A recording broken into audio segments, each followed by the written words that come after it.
Hello, everybody, and welcome to Quack and Smite League. My name is Sparktail. I'm joined by the wonderful Buckwheat247, and we have Brokazoid on the sticks. We are here to look at a deep sea game. We're looking at Onohotei versus Tailed Beast, Kitsune, and Gecko Kujo. We have some great names on these rosters. We have the classic man himself, Azure. We also have Sizzy on the other side, Deathly Bunny, all people you know and love, and I'm very excited for this match. Going straight into the bans though for this team, we see some unusual first bans. We have the Olaroon, the Kamazots, and the Athena. The Kama one is the one that I have the biggest question mark on. I don't know if you have anything to say about that. So, with Kamazots, really, it's mostly a ban, at least for the teams I played against and talked with, if you're trying to look for that Olaroon. So if that Olaroon's banned out or it's not getting played by you, normally it just doesn't go banned at all. We normally let it through. Or if we're planning to play into an Olaroon. Yeah, and Kama's also pretty good in the current meta for both the solo and the jungle, so it's always a good pickup, but there are characters that are left available like Pele. We see Pele actually make it through to the final section, but Freya and Chernobog, the two most prominent ADCs right now, along with Olaroon, also get picked off on the ban side. And then as we talk about it, the first pick of this game is going to be the Pele. Very classic jungle right now, very strong, but can be shut down. There are a few options for the Kitsune team here to actually kind of counter this. I mean, you got characters like Ganesh still available, or even just a lot of damage coming out on the solo side. Nike and Amaterasu still available as top tier solo laners. We know that the Sun Wukong is banned as well. And there's also just other characters that would fit very well into the comp for Onohotei as well. Going into this second round, or the second stage of this pick session, what do you think Tail Beast wants to grab here? Do you think they want to get their solo and their jungle in return for this Pele? So, sometimes the junglers normally prefer to be picked late. Now this Pele we know might not be going into the jungle, but since they do have a Pele picked up, you might be able to afford going a little bit later, probably into that third pick, because you're going to want to see that be the last pick before we get to the second set of picks and bans. I'm thinking probably more of maybe the dual lane or a solo laner here, but it's kind of hard to tell with the picks available. We haven't talked about them too much, but all the mids are still available. I mean, actually see the first mid being picked up here, which is the Thoth and the Rama for the ADC side. But Raijin is still available for both teams. Yeah, he's available now, I believe. Yeah, he recently got added back in after being played in SBL. The Invis bug was apparently a very quick fix compared to other ones. So Raijin is back, whether they want to play him or not doesn't matter entirely, but Kitsune opting for the Thoth, very safe mid laner that does a lot of damage. Final Judgment is an absolute menace in those team fights, especially in your fighting in the jungle, which is where Pele thrives. The Ram is also just a classic Kolobsky pickup. Let's be honest, if you've ever seen Kolobsky's Ram, you know he hits those snipes. He hits them. He's him on the Rama. So this is a great pickup early on, but if anyone on Onohotei, I believe it's Reaper and carry, you're going to have a lot of good pressure with any kind of character. If he picks up a Hachiman or a Synanos, he can match the pressure that Rama brings, especially in both the team fight and the laning phase. So that could be a good interesting pickup. But next, we do have the top two or the top three pickups on the other side of Gecko Kujo. And this is where we see a top tier support coming out, which is the Ares. And also the Thor. Yeah, I think it's a good setup.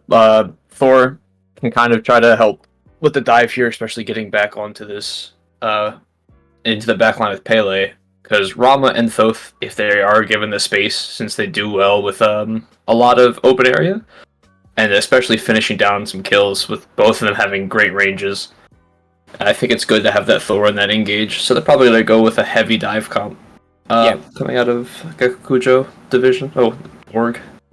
Gecko Kujo division, you're already calling the win. But yeah, the Pele Thor Ares as a core 3 is a very strong W key dive mentality, especially against a very safe backline in Thoth Ram. And that's a Ratataska being picked up. Now, this could also be a solo rat. We have seen more rat solo than we've seen rat jungle, but it could be either, depending on how they want to play this. I believe Deathly is the solo, and I don't know if he plays rat that much. So this could be a... Is it Jungle Deathy? We're being told it's Jungle Deathy this time, which is something I've not seen before. This could be interesting. But yeah, the Ratataska is an interesting pickup. It's going to be good into the Pele, just to try and shut down as much as her burst damage as possible. But into the ban section, we do have Baba Yaga and Raijin. So the mids for Gekukujo are being banned out. Meanwhile, we have support on the side of Gekukujo for Karen and Ganesh. Both, well, I mean, all four of them are really just good bans in general. So the teams obviously know what they're doing. They don't want to fight the meta gods, but these are all players that really understand how the current meta actually plays out. To play these high tier gods, we're not going to see a lot of niche picks like Neath, for example. All of these characters across the board on both picks and bans are all very strong in their own right, and we'll see how these teams pilot them to get those synergy up. Yeah, and the bans from Kitsune kind of makes us believe that they're believing this Pele is going to go more into the jungle with a Thor solo, would be my opinion, for how they see it, because they banned out 2 mid laners. Yeah. And ADC's no more bans towards that since they were focused out the first 6 bans. Yeah, absolutely. I mean, like, getting rid of the other Rune Freya, Chernobog are always very important, but like I said before, there's a lot of options for the ADC on the side of Onohotei, which is this, the Cernanos, the Hachi. I mean, you could also flex into Sol, but instead we're going to see a Artemis hover coming out very shortly, which is going to be an interesting pickup to do because it's a very different playstyle from the rest of the team. Generally speaking, when you have a big aggressive dive comp like this with a Pele, Thor, Ares, you want more safer backliners. So the Morgan Le Fay really supports that. It means they're going to be able to survive the counter dive a lot more. But we do see them stop off the Artemis and go for someone very safe, which is this Jing Wei pickup. Jing Wei making her way back into the meta after all this time. Not something I want to see. Definitely not something that I enjoy a lot of, but it makes a lot of sense for what this comp is going for, and it's very clear that Onohotei have done this before. They know what they want from this team comp. They've decided on the right position. They've got a lot of the top tier characters, so they've got a very strong draft going into this. All that's left is for the, I believe, supports on the side of Kitsune. This could be a Herc support. You never know. There could be a few options. I love it. I love a bit of Herc support. Yeah, I think the Jing Wei's a good pickup. Now, I am a person that likes some Artemis, but Jing Wei going into the 2 people diving them, that Ratatasker and that Hercules, with the Rattle hitting them knock up and the Herc knock up, they're just really so much safety coming out of ADC from the dive. Yep. And then we see the final pickup of this game 1 is Cerberus. So Cerberus, not one that I see a lot of. Cerberus does have a few bad qualities when it comes to how they play. But he's just a really good kind of a lot of the healing aspect of what Pele does. Obviously Cerberus takes the healing alone, and this Pele is likely going to be going into the classic Soul Eater build. It's going to have a lot of sustain just with, serrated Soul Eater on the passive alone. We might see them spec into Bloodforge as well later if they're doing very well in establishing that lead. But it's also just going to be very powerful into the CC immunities, because realistically, if you're going into this fight and burning all those beads and all those CC immune ultimates, is going to allow this Rat and this Rama to just clean up. And even though Thoth doesn't have a lot of CC himself, he's now got a lot of setup going for him with the Ratataska, Hercules, and Cerberus. So if they're able to position correctly and play more like a pick comp on the side of Kitsune, they could get a lot of work done, which is going to be good to see. So 2 very different playstyles coming out from the drafts. But who do you think has the strongest draft going into this game? Who do you think is going to take the first match? Just personal. I'm not the best on Ares, but personally I do like the Gekukujo orgs draft so far. I believe that their core with their solo jungle matchup right now should be pretty good. I like the dive. The composition tend to do well, especially with the players that are running them right now. I think that they should do pretty good with their composition. It's going to be a little bit harder for the Kitsune to pull off their composition, especially getting dove so hard, with only really having that stun from the Serb, unless you have the Hercules not really diving and trying to peel, but it's not how it wants to be run. But even the ultimate coming out of Serb, he might get immuned by Thor, and I would love to see if we get that small interaction with the knockup immunity in his kit. Yeah, and the same thing with the Ares as well. Obviously, Ares has his Yeah. own little bit of knock-up immunity, which is always going to be interesting to see if people can time it correctly. But one thing that's going to be very important for both these teams is understanding the pressure of the mids.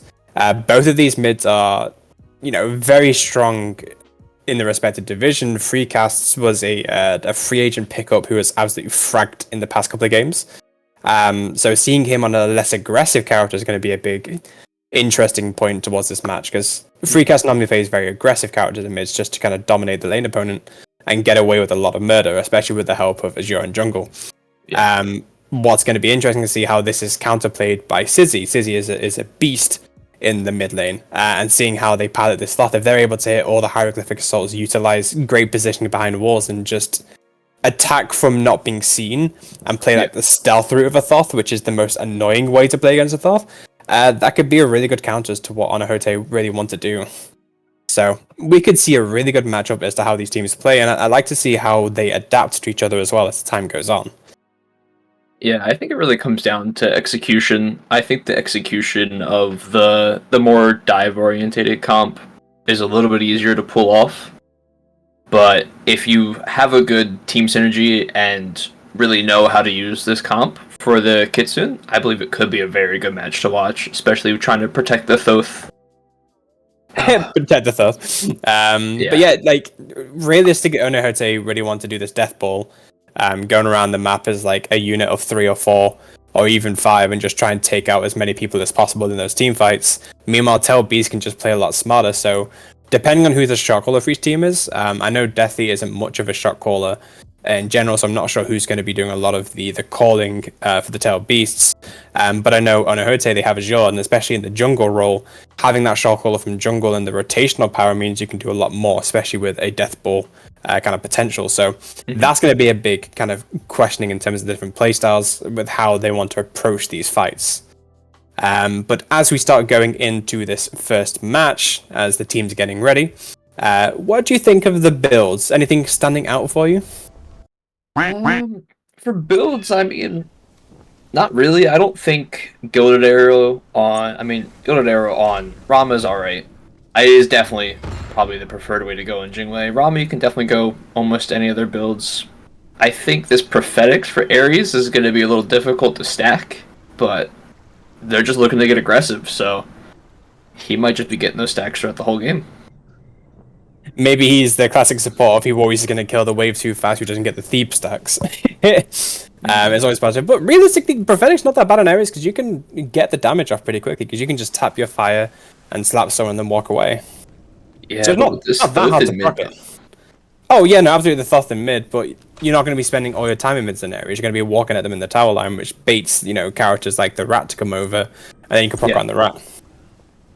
Yeah, so it's not like one of those very large poke supports. Really, the main range you have is going to be the chains. If that team is kind of stepping back from you and being nowhere near me, which as a support I hate. I hate just kind of building Prophetics, looking at the other team, and they're behind the T1, and I'm like, well, this item is going to be useless. Yeah. Now, one thing I do see, and I don't know if you've noticed it as well, neither of the supports has got a recipe. And the Ares has opted for a horrific emblem, which means he's looking for this early aggression almost immediately, but neither of them having the recipe is just hilarious. I love seeing just forget about the recipes as this cover mechanic. Yeah, I mean, maybe he's trying to test the waters, see how often this Serb hits the stun, if he needs to go Sturdy Stew or Bow, Because if he's getting stunned constantly, that Sturdy Stew might come in handy.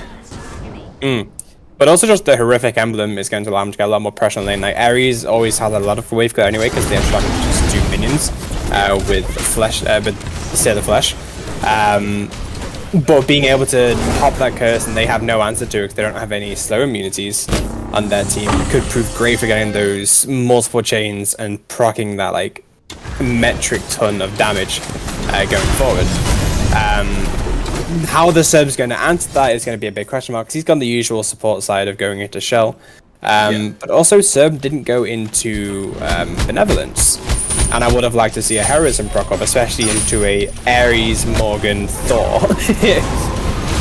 Yeah, we already have coming out, seeing a lot of damage coming into the Ares. Ares very low, the shell is popped, a lot of damage coming out, but neither team can find the first blood. A good rotation from Azure coming over from that mid lane to see if they can get a call. But here we see the jungle v jungle. Rat's looking in for a fight, hits the nut, but has no follow up for the rest of the team just yet. But the dash comes out. Ares looking to try and get some help, finds a good chain to stop the dash, but now Ares is going to be the target, but does get Azure out.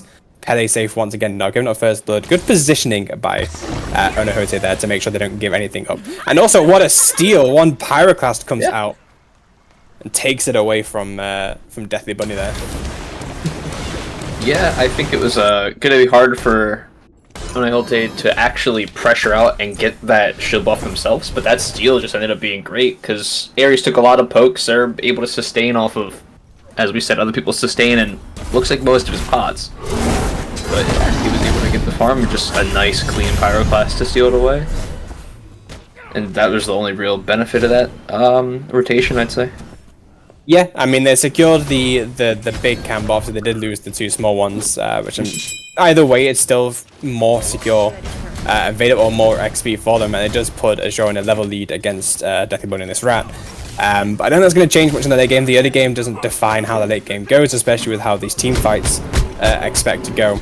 But right now, even with the amount of pressure that Ares Jingwei should have, they're being pushed under tower by Kolovsky and Thickest Kayak, or Dallo Smash, as you may know him. And they're going to go for this invade on the purple buff. And I don't think there's anything that Onohotei can do to stop this, so they're just having to give up that purple buff, give up that farm, and just play on the tower.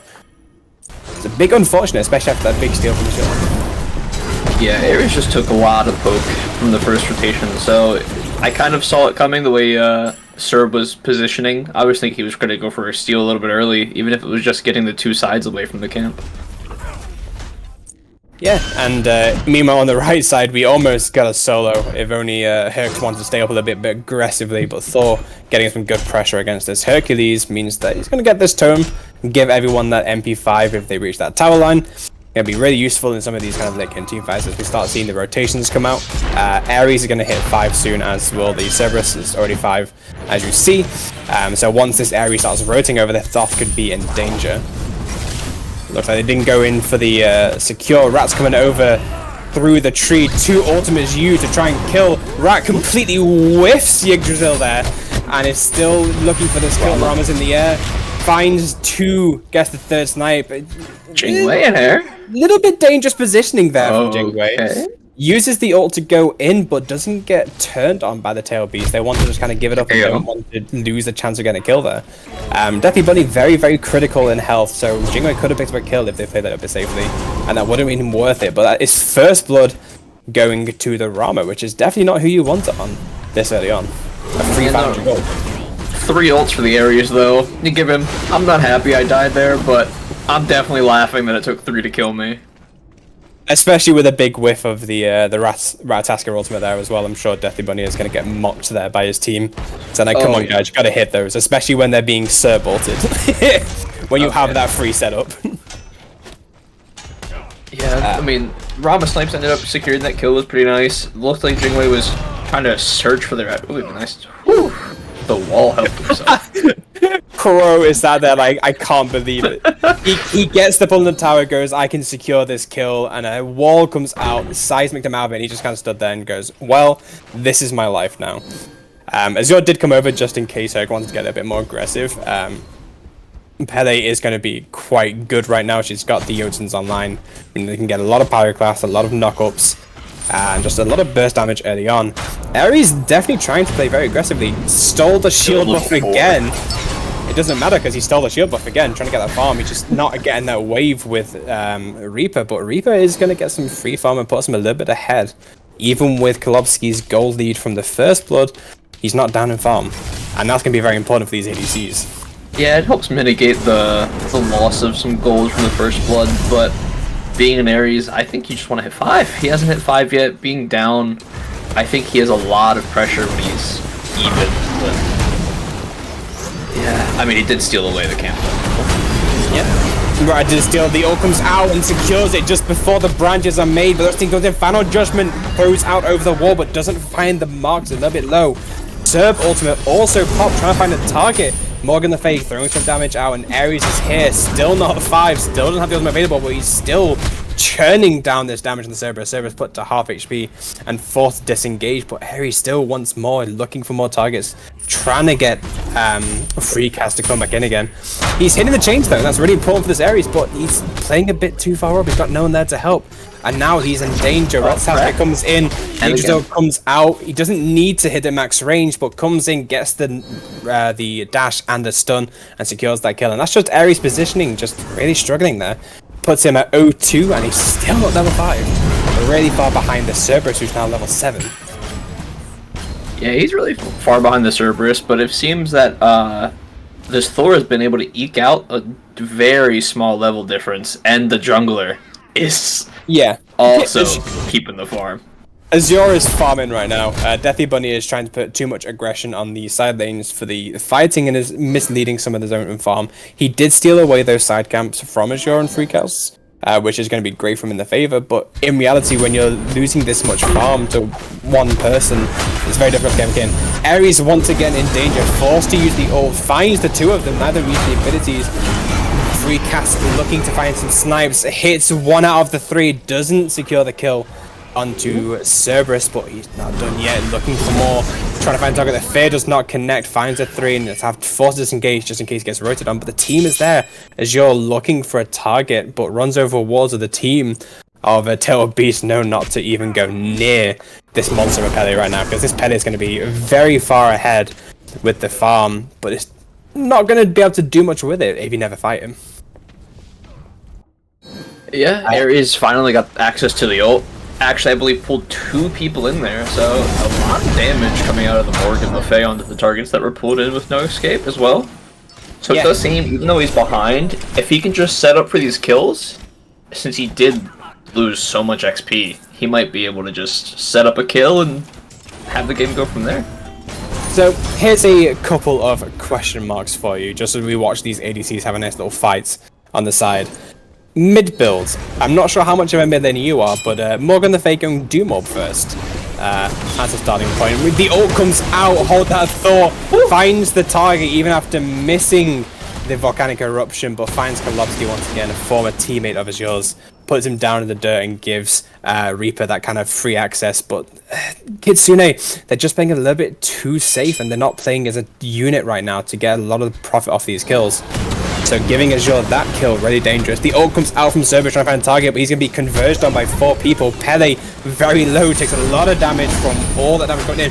Here comes the Will Tree, Ratsaska, Fanga, target, finds 1 kill. Ares gets another in return. Azure has fallen, and now Deathly Bunny having to run back to his Thoth, blinks out. And that fight might be over, but Ares doesn't want to give it up just yet. Here comes Morgan, trying to secures the green buff away from Deathly, and Deathly has no escape now. And that's a death. Boomhef picking up that second kill of that team fight. Ratsaska played a little bit too aggressive and then stayed way too long trying to secure that green buff and paid the price for it. It's a great return fight from Onohotei to punish that aggression from Tail Beast when they play by themselves too much. All that started over a purple buff. Yeah. But all that started over low HP Pele. Yeah. Cerberus was just like, hey, this Pele mine, and then pays the price when there's a nice 4-man rotation coming your way. Yeah. And circling back to the mid builds, so I've been a support for I don't know how many seasons. Well, I'm a fill player, but a little bit of hope for now. But I'm a fill player, so that means I'm support through and through. Without really having the traditional mobility from a mid laner, I've seen a few people go that do more just to get that rotation. Yeah, and I mean it definitely helped out in that fight as well, having that Morgan come into the fight earlier on. And speaking of rotations, we actually see a Gold Fury being called very early by Kitsune. Jingwei has called it out, looking for a team, throws the 1 out to get some extra DOT, Serb getting knocked up on the side. They're going to 50-50 it, Tail Beast do secure it, uses 1 ultimate, but in the side, Deathly Bunny is going to fall, try to zone, but a little bit too aggressive. Ares coming out, finds the ultimate, but doesn't find the actual pull, forcing Rama in the air. The snipe comes out, Thoth picks the kill above the wall, and that is Boomhef down for the count. 1-for-1 trade, and the Gold Fury goes in the favor of Tail Beast and gives them that inkling of a gold lead now, giving them about 1.5k in the lead. So if they keep this lead up and they keep pushing with these picks, it could be very useful, but Deathly Bunny needs to start working with the rest of the team to make sure he can get out, especially when you're playing someone like Ratataska. If you're using it to initiate, you want to make sure you have a way to get out again. Yeah, I mean, and initiating into an Ares, your way to get out, you can't really use, I believe it's Dart, if I remember correctly. You can't really use Dart if you have Shackles, so it's... Yeah. It's funny old cripple. I was right, let's go. I love casting when it's always a case of, can you remember what the name of this ability is? There's so many times you can just get it wrong and give it the wrong name and everyone crucifies you with the chat. But speaking of the Rat coming in for a target, misses the mark on the ultimate, but it's still going to do a lot of damage to this Morgan the Fae. But Morgan the Fae says, it doesn't matter, I have all this power, shuts down Deathy Azure in the backline, picks up a second one. 2 damage dealers down, Sizzy and Deathy Bunny, and they're not done just yet. Thor made the rotation over, trying to find more target, but he might die to tower. Never mind, he lives on 1 HP. Hercules searching for this target as you're playing around the corner to make sure he keeps this Thor alive. Thor needs to get out just in case. Ares looking for a pick, finds one. 4-man group takes out a third. 3 kills for Onohotei, but in return Hercules comes in, takes out Boomhev. The lone Ares falls once again, and his stat line is suffering for it. But with a 3-for-1 trade that goes so much more in the favor of Onohotei to get that extra farm going off, and that is, I believe they took the beacon there at the same time, which is really good value for them. So Onohotei gonna make up that gold difference almost immediately. Only puts them down by 600 now. Yeah, and actually got a larger XP lead because they had, I believe, about a 600 XP lead, and they closed the gap with the gold lead there as well. Yeah, and that's the power of team fighting with this Onohotei draft. Sure, Tail Beast has a lot of damage they can do, especially with Thoth, but when you split the fight like that and are able to communicate which targets you want to be on, I mean, look at how fast Deathy Bunny died after he landed. Just a combination of damage from free casts and Boomhev just meant that that Rat was nothing more. Speaking of Rat, trying to find a target on this Jingwei, dashes in, but only forces the disengage, so that's some more farm coming out to keep Kolobsky in the game. Because realistically, looking at Kolobsky's build, you've got that Kins online for the second item, which means that you have a lot of good power in these fights if you're able to free cast in the back. So getting Kolobsky online as fast as possible is going to be a prime directive for this Tail Beast draft. So seeing how online Kolobsky can come in those late games, especially when he's shredding these tanks that are running at him, especially Boomhev. I mean, it already looks like Boomhev is going to be a weaker link into these fights, but that CC is still going to be invaluable. So if you can shut him down before he gets that CC off, that's a big loss for Onohotei. Oh yeah, we're 14 minutes into the game. Boomhev under level a little bit, went Thebes second, so I don't really think he's going to get full value of this god and this pressure. I think for another 6 minutes at least. Until we see that Stone of Binding, yeah. Yeah, because he has to stack up that Thebes and the Prophetics now. Tailed Beasts are going to look for a second objective called the Pyromancer coming down. A lot of damage coming in. Deathy Bunny looking for a good target as Yor picks up one. And Morgan picks up a second one. Rat has landed, but look at the damage. Perfect wallman that Hercules could not make the rotation. That's 3 down on Tailed Beast. But guess who's in? Kolobsky looking for target as Yor with the juke shoes.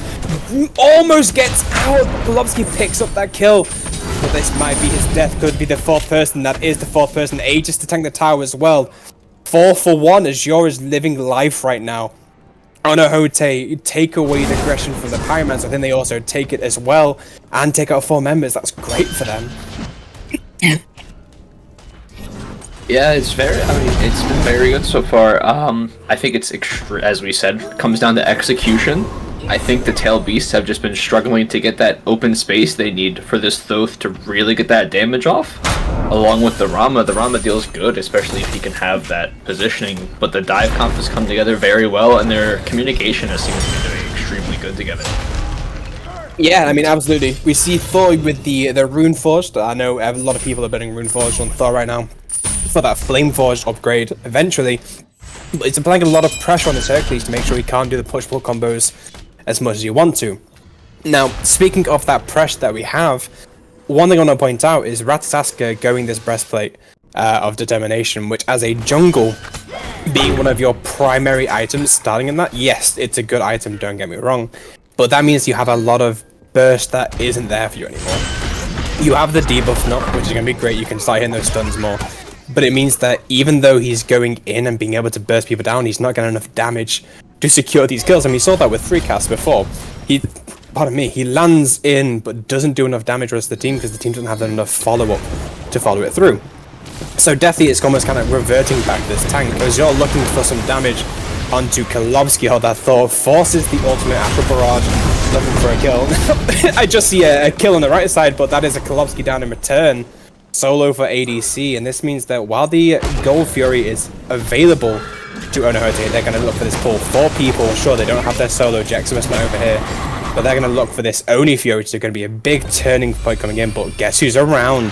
Sizzy, the Thoth, pops the wall, Final Judgment being charged up, doesn't know the health bar, but misses. Perfect pull. Rataskin looking in, trying to find the target. Onohotei take the Oni Fury, and now the fight continues. A lot of damage coming in. Jingwei over the wall, looking for target. Thoth dashed away as Yor picks up the jungle Deathly Bunny, and Thoth is able to get away safely, so they're not going to get too much, but that's a great Oni Fury call to come into. So Tail Beasts are already feeling the burn right now from these team fights, and that is the second beacon going out for them as well. Thor here to make a bit of an impression, but it's going to disengage. So Herc does get the tier 1 Tauren right. In return, it's a small consolation prize, but that's a lot of things that Tail Beast just had to give up. Yeah, it's feels bad. There was a rat today, I believe, in SPL that went kind of more of a tanky facilitator role. I believe we had someone say a name. Sino, there we go. I'm terrible with names, but yeah, we had more of a facilitator rat today, and with this Thoth Rama, he's probably really hoping that that backline can get all the damage off, just kind of get the Runeforge procs onto these tanks and just allow a lot more damage to come out, especially since you already have that Stone and Binding coming out so early from the support. Yeah, and just holding on to that Thor, we do see a lot of damage coming out onto the Ares once again. Ares putting a half hit, but Morgan is still around to try and find some extra damage. Does find that fair, doesn't look like they secured the buff either, so Cerberus is going to get that green buff to go. But there might be a nice little team fight, a 2v3. The Pele is not around just yet. We see them backing towards base to finish off another item. They might get the tier 2 of their Serray to the building. And they've got a lot of power in their build, as Yor has gone for a pure damaging aspect. Jotuns into Crusher, into Heartseeker. A lot of early damage, which is great for what they want in these fights. He's sacrificing himself constantly to go into their backline, take out this Thoth and make sure it's not an issue. Thor comes in, does not find Hammer of Dawn, and it's just not enough, so they're able to disengage for free there. But that Thor cooldown isn't something to be laughed at. He's still got a lot of damage available to him, but right now is Yor is the one in danger. His health bar draining away, but that sustain keeping him alive a little bit. He finds the kill. Final Judgment punishes him for that. The team fight is still going. Ares looking for a chain, finds the Hercules. Hercules pushes people away, gets a good disengage. Jingwei in the air looking for a target and can turn on the Hercules. Hercules is going to be next on the chopping block. There's a lot of damage coming out. Ares means that you can't use your one. The ultimate popped, but Earthbreaker was not enough to give you that reprieve. Hercules and Deathly Bunny for the life of Azure. Once again, the jungle sacrificing himself to keep the rest of the team alive and get all these objectives done. That does stop them from getting this Pyromancer. There was something they were looking for in the first place, so they do give that open at 2 for 1. That's still available, and Tail Beast, they may want to look at this again. You see Thoth and Cerberus looking for it, trying to get some vision around. You know, information wins games. I'm sure you've heard that phrase before, and the Pyromancer has been pulled. The Morgan is not there just yet. Here comes Thor. Doesn't hit the wall, does get a nice little cheeky double tap, but now he's going to be the target of danger. 3 people, Kolobsky even here, looking for a target. Teleports out as well, and can disengage. And now that's a nice little fight for the Tail Beast to give them a little bit of pressure in this mid lane, but as one person rotates over, Jingwei is going to force push this left lane. We see the tier 2 tower gone on the left side from all the split pushing nonsense. Never been fine with this. We might see a fight breaking out into the mid. Look who's making the rotation in. Azure on the left, Thor on the right. Thor has got the Hammer of Dawn available, so we might see a nice little pull coming out. Ares goes in, finds the ult, forces Cerberus on return staging Tom and Pop. Rama also in the air, finding some good after barrage. Azure picks up 1. Precast picks up the second. Hammer of Dawn looking for a third. 3 down. Perfect execution by Onohotei, looking for the 4th. A great stun. Deathly Bunny next on the chopping block forces the World Tree to come out, and he should be disengaging, not looking for a kill.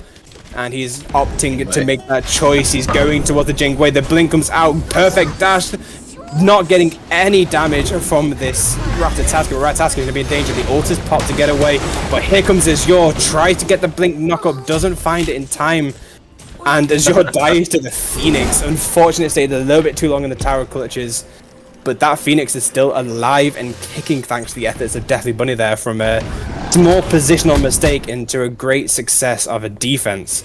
I'm sure the Tail Beast are going to take that trade. Oh yeah, no, I'd say it's a good trade. You make sure your tower stays alive. And we saw with the Pyromancer fight earlier, Thoth finally was given that space to kind of really use his full kit and get that final judgment off, which dealt a lot of damage. But with the Rama split pushing to kind of get more gold in the pocket and help mend this lead, mend the lead that they have, it really made it difficult for any kills to get finished off there.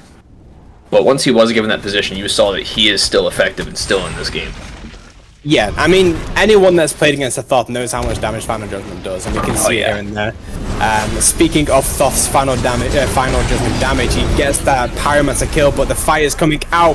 Deathly Bunny makes it into the branches of the World Tree very quickly and disengages, but the fight's not over just yet.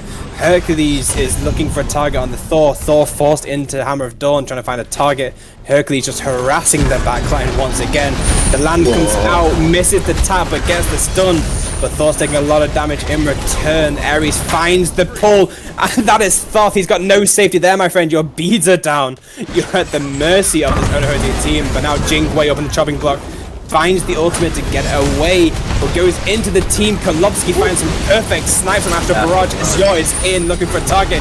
Finds one with a cone autos, and he's not done just yet. Perfect placement of the push there from Hercules to keep the rest of his team alive, because Azure could have gone crazy there.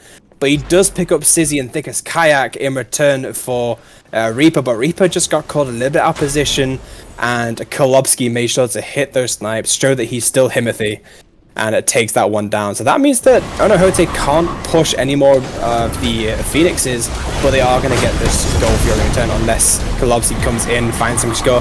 We see him, Thor is zoning, and Kolobsky decides, nah, I'm not having that, and that is a nice little goal Fury for Onohotei, really bolstering this gold lead that they have now gone up to 3k.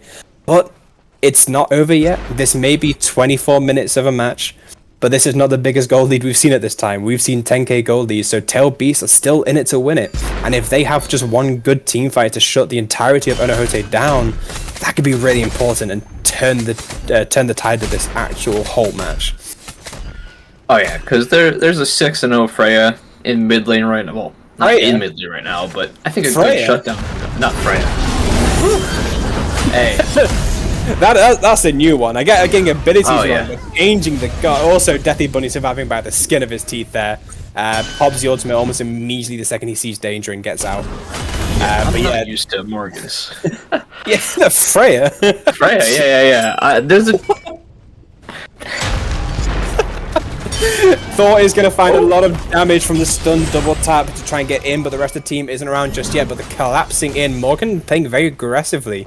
We said that originally this Morgan was going to be played a bit more defensively, but as we expect from Freecasts, another stack of the prophetic. He's almost stack. there. Come on. One more. I'm yelling right now on the support. I am screaming. I need this stack.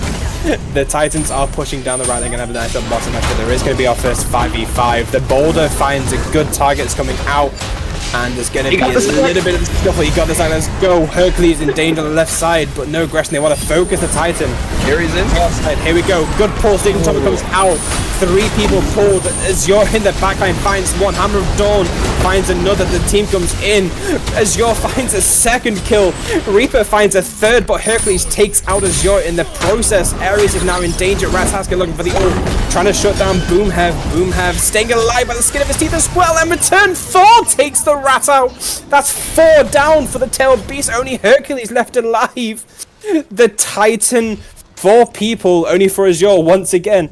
You have to commend how heroic Azure is right now in this jungle position. He is driving this team to victory, allowing everyone else to survive, but Boomhead living there is a travesty. If I were the Tail Beast, I would have just hinted for him. Just say, look, you've lived long enough. This is more than enough time you get. And that is a fire giant for Onohotei. Meanwhile, the Hercules trying to 1v1 the Titan. and not doing it too good of a job for it. I think the Titan still gets that tier 2 tower. But what a fight by Onohotei. Tail Beast almost had the return, but just a lot of skillful plays and great ability usage from Onohotei, and both Reaper, Azure, and Jaximus just allow them to have that edge. And now they have a substantial lead going forward. So what do you think Tail Beast needs to do to mitigate all the success that Onohotei have had so far? So at this point, they have no towers on the map, as the right T2 just fell. And can we see damage numbers? I feel like their highest damage is probably just this Thoth. Collapsy's been trying to get towers down recently. So I think it's trying to set up. They've been diving a lot, and just the backline, it seems, has been let out to dry at points. It's hard to really keep that Thoth safe. As soon as the Cerberus has been getting pulled into Ares' ult, well, no escapes, he's been ulting right off command as soon as it happens. So he's been pulling in maybe 2 people. Hasn't really led to that many kills, I think, because a lot of beads are probably still up on the side of Onohotei when he gets those pulls off, so it's hard to get good ults. We just had enough. Yeah, we just saw Brokazoid point out the Silver Branch bow and Jingwei, and I'm cringing a little bit, I have to say. Silver Branch, not a great item in general, but also not really helped with Jingwei, because he doesn't make the best use out of stims. So there's a lot of different items that could go there. Like, you could get a Deathbringer, you've got the Gilded Arrow Demon Blade, so why not just grab that Deathbringer and cause even more havoc with the whole crit mentality that Jingwei has.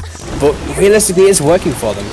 And then on the other side, we did see the Iron Dye being picked up as well, some extra cooldown. Look at this Jingwei doing damage. The Reaper trying to find out 3. The Reaper, Azure, comes in, finds the kill. It's a 2v5 right now, but never mind. Jaximus comes in, trying to keep Azure alive. Azure picks up the kill. Final Judgment does find a perfect mark onto Reaper, though. The ADC taken out of this fight, and now Jaximus is going to be the target, trying to find a way in, taking a lot of damage from this other once again. Stygian Torment finds one, pulls them in, but Ares is going to try and pull someone back. Beads are locked in. Hercules looking for a target. The health bars of Onohotei are very low. Pele can't even make their way back in. Hercules very far into the backline, trying to wait for the team to come in. Thoth is here. Look at the damage. Perfect max range stun. Thoth dashes away just in time, trying to find the target. Aegis, perfect time. Thoth living 1 HP. Come on, find him. Jaximus picks up the kill into Thoth. That anti-siege is gone. Cerberus next up with the jump block. A great stun and double tap into Cerb. Now, if Ares turns around, they could find this doggo, put him on a leash, but instead they have to try and wait for this Phoenix, the minion wave, to come in so Ares can make it back to the team safely. But that should be a Phoenix going down the left side. Meanwhile, Pele just split pushing that right side. Kolobsky trying to find a few snipes, trying to get some good disengage, but Onohotei, they're just going to take what they're owed and leave. And after losing Reaper in that first position, just means they can leave and come back and take whatever farm they need. And that's a really good push for them. But Tail Beast, we can't take a look at how they defended that.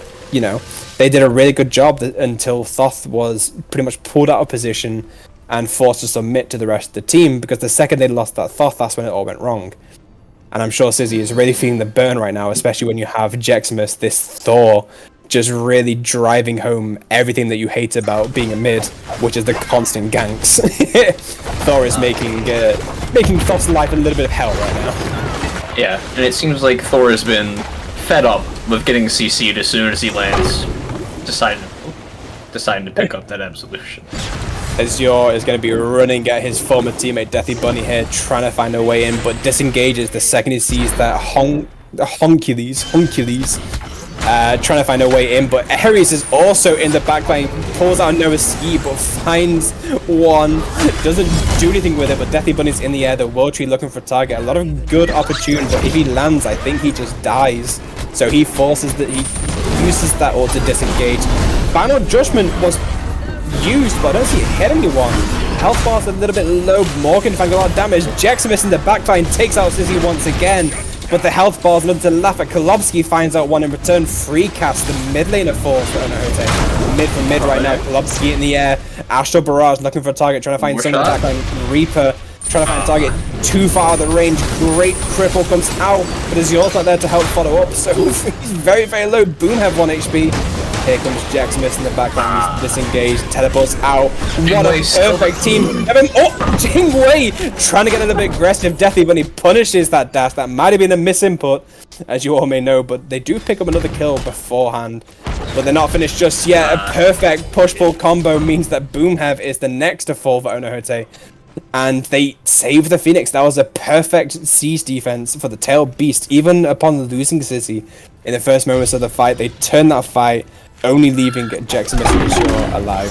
So that's really what the Tail Beast needed to come into this fight. And with the Fire Giant coming up soon, they're going to take this Tier 2 tower. Azure blinks in, the Fire Trail comes out, trying to find the target. Ratatask get forced to use beads as you're going to find that target once again up into Yggdrasil. Ratatask goes, disengages back to the team, and that Tier 2 tower is saved. They wasted a runic bomb on that, which is a very good thing to note for Onohotei. That's one thing they have to secure for those sieges. But with Fire Giant coming up, this is exactly what Onohotei want, because now they've got some free pressure along this beacon. And something I noticed is a classic Dallo build. Got Glad Shield in it. It's always has to happen. Yeah. Hercules is doing the classic stutter step, trying to find that perfect push, and just buys a little bit of time as you're trying to find that kill before he perishes, but it's not enough. So with a 4-man group that shuts down the jungle, Kolobsky in the Astro Bar trying to find some targets, but Kolobsky is going to have to just waste that a little bit. Dash comes out, here comes the aggression, Beads comes out from Freecast to stop that cripple from the Thoth, and now it's a 5v4. But in return, the Gold Fury goes down for Onohotei. That's an Oni Fury. That means a lot of pressure on those Phoenixes. Fire minion those go through. But Tail Beast, they're still out of it. They've had a lot of good team fights, and they punished a lot of the over-aggression from Onohotei. And in return, they're going to look for this Fire Giant, and this is enhanced. This is very important for them. Thor is going to be looking at a good Hammer of Dawn coming in soon. We see him hovering, looking for a target. He's landed in, finds one, is going for the secure on the kill. The Aegis is popped. Never mind that, Reaper finds a kill. The Fire Giant hasn't even fallen yet. 2 down. The Thor and the Jingwei can find a target, but the Ratatasker finds Reaper. Reaper's fallen. Boomhev trying to keep his team alive. Jaximus stays alive and finds a kill onto Sizzy. Top is down. Ratatasker forced to deal, trying to find a target, misses the landing and falls very, very quickly to the massacre of the Onohotei team, and that puts left. 4 down in the dirt. Left? That Oni Phoenix, fire! Oni fire! waves. It takes it. Hercules could not get there in time, and with a few people running it down mid lane, this means it could be the end of the mid Phoenix as well. I don't think it's the end of the game just yet. 20 seconds until the next teammate comes live, which is Dallo. But they are going to try and go for it, running it past Thor in the air, looking for this target. Hercules is going to be next to the chopping block. Finds one, finds the second CC, and he's getting burned, but they just don't want to go for him. Hercules finds a good double push-pull, gets some good displacement, but I think it's enough. Look at that health bar burned down. And that is game 1 going for Onohotei. They just ignore the Hercules and just focus the Titan. And that's a great end call from that team there. So they deserve that game 1, but Tail Beast, they could have taken it back after one team fight. So there was a lot of potential for this game too, but what a showing from both teams. Oh yeah, definitely. It did seem at some point that the game didn't get away, but there was definitely some times where it just looks like the Gekakujo org just had such a good hold on this game. Let me see, did that Morgan Le Fay dying once that game sadly didn't go undying, but I mean, it did end up being a very good game. A lot of stuff coming out of the Tailed Beast trying to show their presence and show that they are still in this game. It just couldn't really add up to being enough against the Gekakujo, just having that great synergy, using the dive comp extremely well together, even with the Ares ending up so far behind early. He facilitated farm and allowed everybody else to just get so far ahead, and snowballed from there. But that is the end of game 1 going to Gekakujo. This is a best of 3, so we will see a second match shortly, but we'll take a small break for the teams to regroup and think about what they need to do to either win this in a 2-0, or in the case of Tail Beast, understand what they need to do against the enemy team to bring this back to a 1 and keep them in the game. So we'll take a short break, and we'll see you in a few.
Hello, everybody, and welcome back to Quack and Smiley QSL. My name is Sparktow. I'm joined by Buckwheat247 and Brokerside on the sticks. We're currently in a deep sea set, a best of 3, into game 2 of Onohotei versus Tailed Beasts.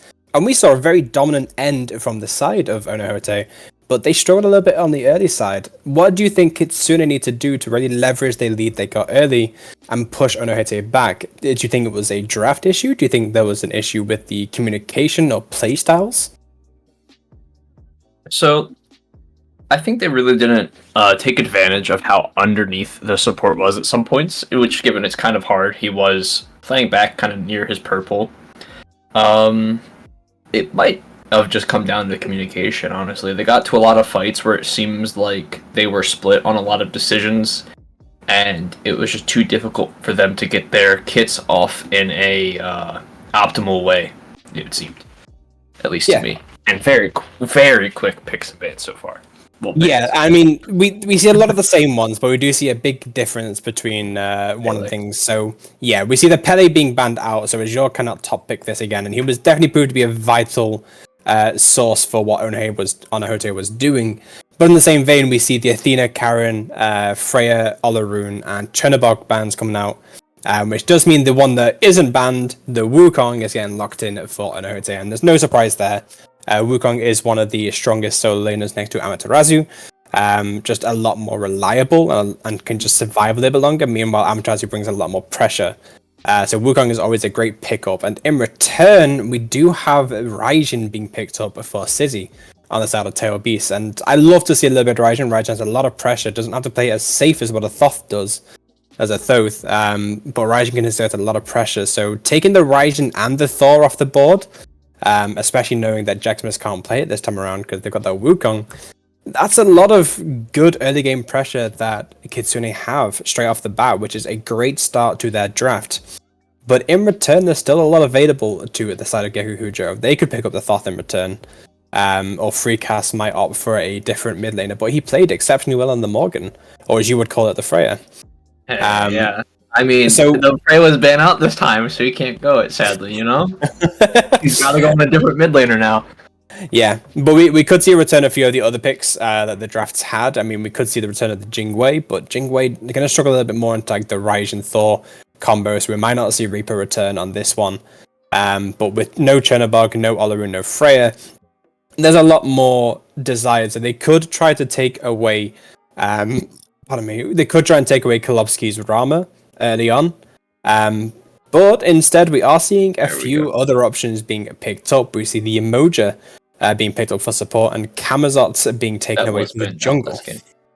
Yeah, the Kamazots was one of the first bans previously, next to the Karen. Karen was actually the final two other things, but Kamazots being banned out, Kamazots being picked up now means that there's a lot of dive pressure once again, but has the same kind of value as what a Pele does, just a little bit less CC. You have a lot of good dive, and if you're able to communicate with the Wukong, which is what Azure and Jaximus are doing a lot of in the late game team fights, they have a lot of burst damage to shut down someone like a Raijin. And if Taiko Drums is popped, Kamazots can use Bat Out of Hell and just negate all of that damage and CC that the Raijin can provide, and it's just an extra level of safety than what a Pele has.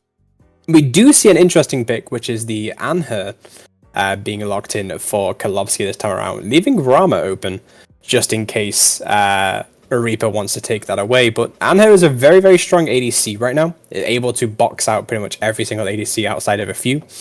But late game into those team fights can be dived pretty easily. Disperse doesn't provide enough safety, and Desert Fury is just not that valuable as the ultimate outside of securing kills or objectives. So that could be an interesting pick to see how Kolobski pilots this, because Kolobski is a very aggressive ADC, and we saw very early on that he was just outboxing Reaper without the help of Azure around. So if you're able to exert that early pressure, especially with a Raijin Thor, depending on what they want to go for their support, that could be a really good pickup. We do see the final bans come out. We have the Ares and the Ganesh being banned out for Gekukujo, and the Rama and Baba Yaga being banned out for Kitsune. And I think, again, all just valid bans. Yeah, I'm kind of wondering if we're going to see somehow a rat work his way into this team comp here, another semi-global ultimate. Because it doesn't seem like they have really the same composition this time. I think this Umoja could do very well. They seem to play very well together, so they could get some really good Rivers Rebutes out and lock down. But all 4 members so far can get out of it, Rivers Rebuke. Yeah, and we do have Dallas Smash locking in the Cerberus support once again. It didn't work out that great. Just a lot of pressure from the Onohotei squad was just able to shut down every time Stygian Torment was popped. So we didn't get a lot of value out of the ultimate. But especially against a Kamazot's Umoja, that anti-heal becomes a lot more prevalent. And that's going to be a pretty big thing for Onohotei to actually worry about this time. Because if you didn't notice last time, the Pele didn't actually go lifesteal outside of Serrated. They went a pure damage build. But we do have the Freya pickup once again. Morgan the Fae is being picked up into this mid lane. It's being hovered. It's not been locked just yet. Freecast is thinking about it, but it provides that level of safety once again, which is going to do great into a Raijin Thor, and then whichever either solo/jungle they want to pick up for the final slot on Kitsune. But this could be a good pickup for Freecast once again, and he looked like a very solid pick on it. And we do actually have Reaper make his return on the Jing Wei.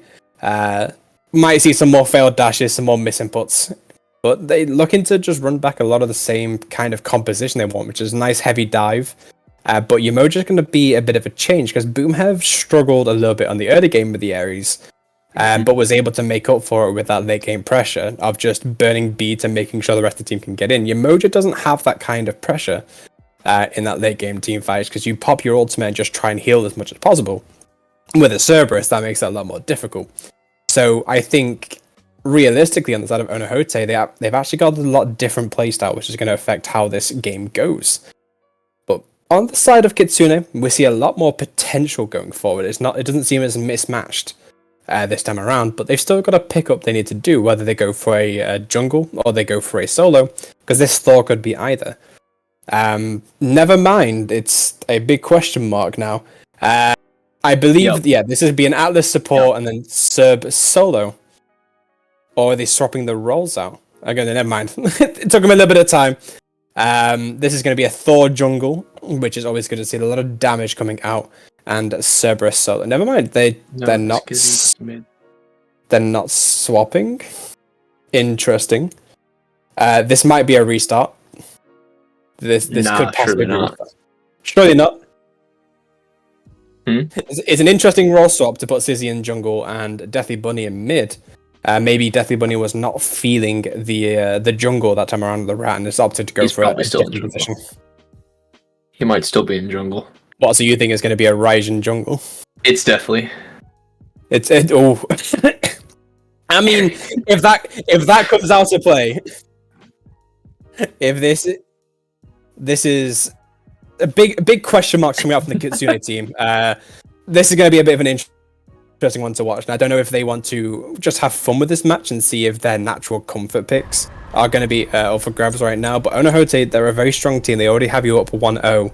So you don't want to make too many mistakes in regards to your draft. But this could be interesting, seeing how the teams kind of cooperate. So going into this and knowing what we know, who do you think has the stronger draft? So I think the Tail Beasts have a good draft. I can see their plan. I can kind of vision it, I'd say, a little bit. And also, you're giving Dalo what he wants to do.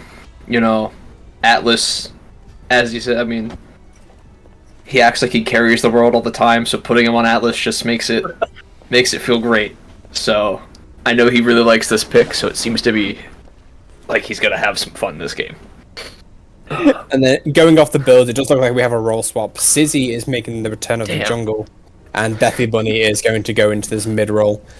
I think they just want to abuse the fact that they're Raijin. It may not be one of the gods that Sizzy's comfortable on, but just want to abuse the character, which I think makes a fair amount of sense. But that mid game role swap is definitely going to be a question mark for how Onohotei approach this, because they have very different playstyles.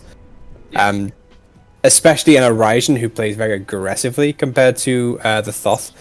It's going to be a big kind of change up for how Onohotei are going to approach these fights, but they don't have as much as a death ball as they did before. So both teams are shaking it up for this game too, which is something you always love to see. You don't want to see the same things over and over again. just with different players and different names. So looking at this, then first thing to point out, we have a missing recipe. Azure is the one at fault this time. No recipe on the Kamazotes. Never mind. There's this time. Never mind. He was just very late to everything. So everyone does have the recipes. Everyone's cooking today. Everyone has been in the kitchen. Now, neither supports went their recipes at all, unless I missed it after the 20-minute mark. But at the 20-minute mark, I stopped looking.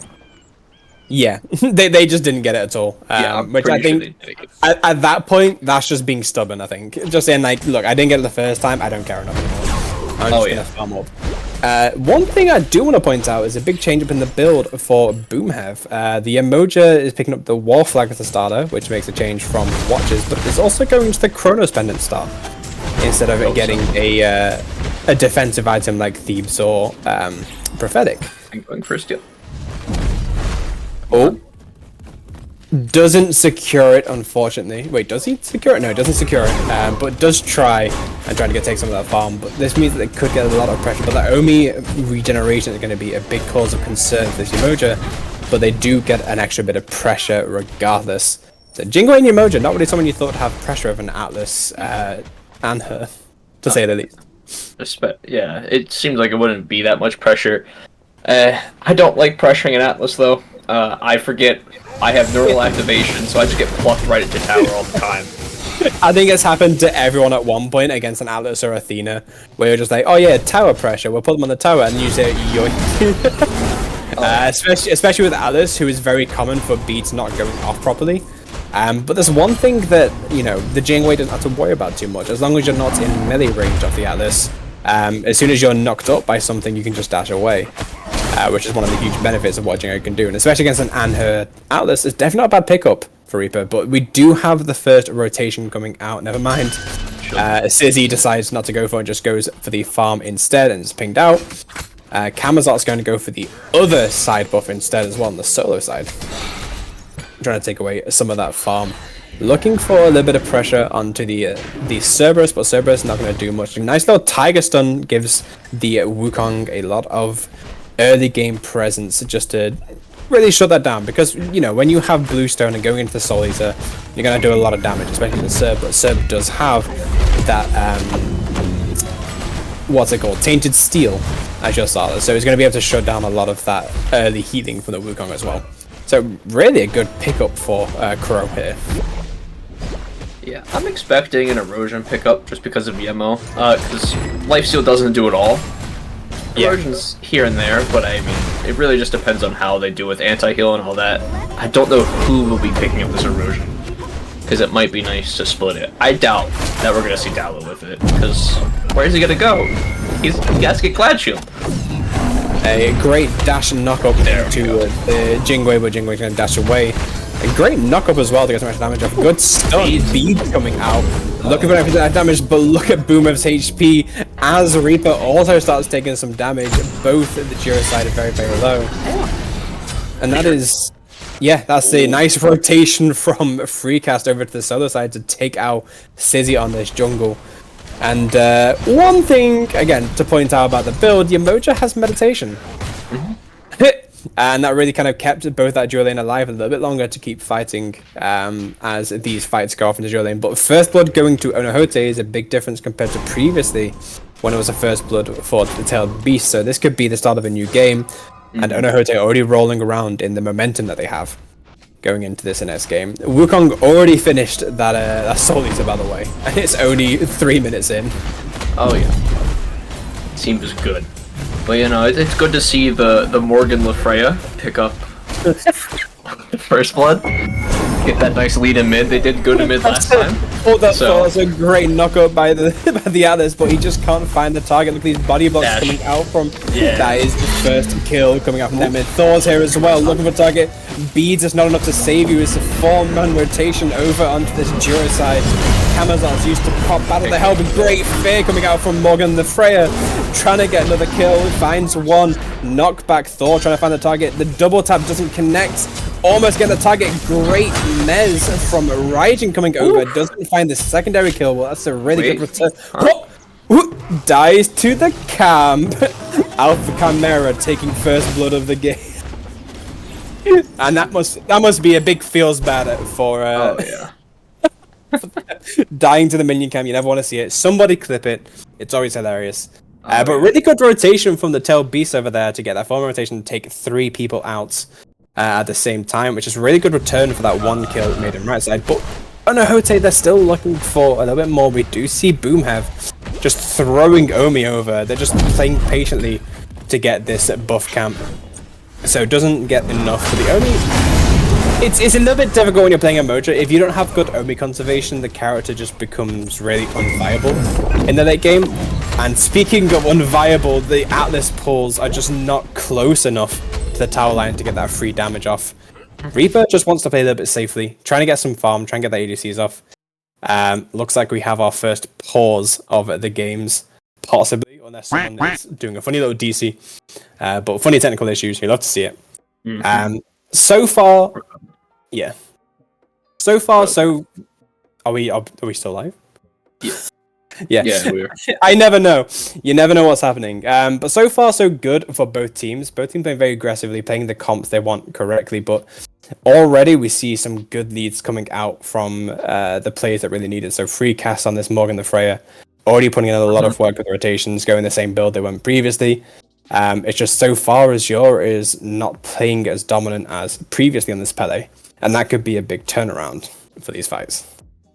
Yeah, it definitely seemed like the Gecko Kujo team got a good kill, got all that, and then Tail Beast were just not happy about it. So they got a 4-man rotation over to a purple buff, picked up 3 kills, and I think the purple buff picked up a kill as well onto the Tail Beast, which was nice.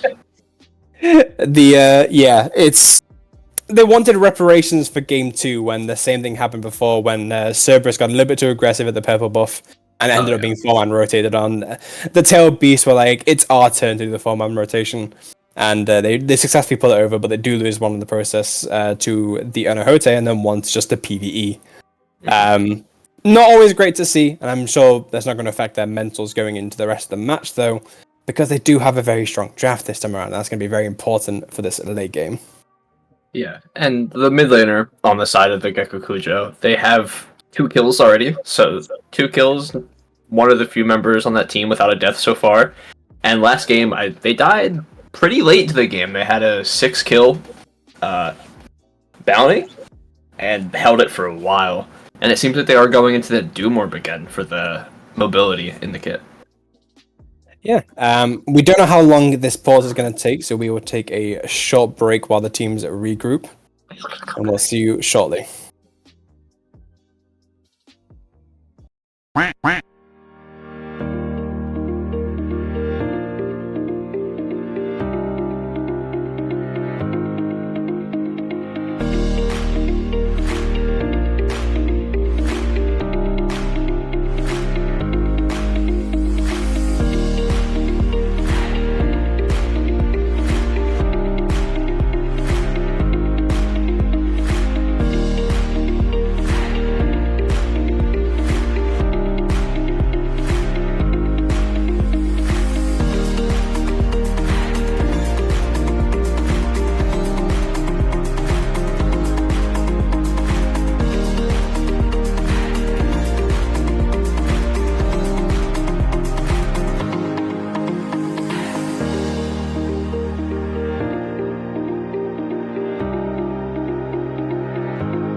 Oh, okay.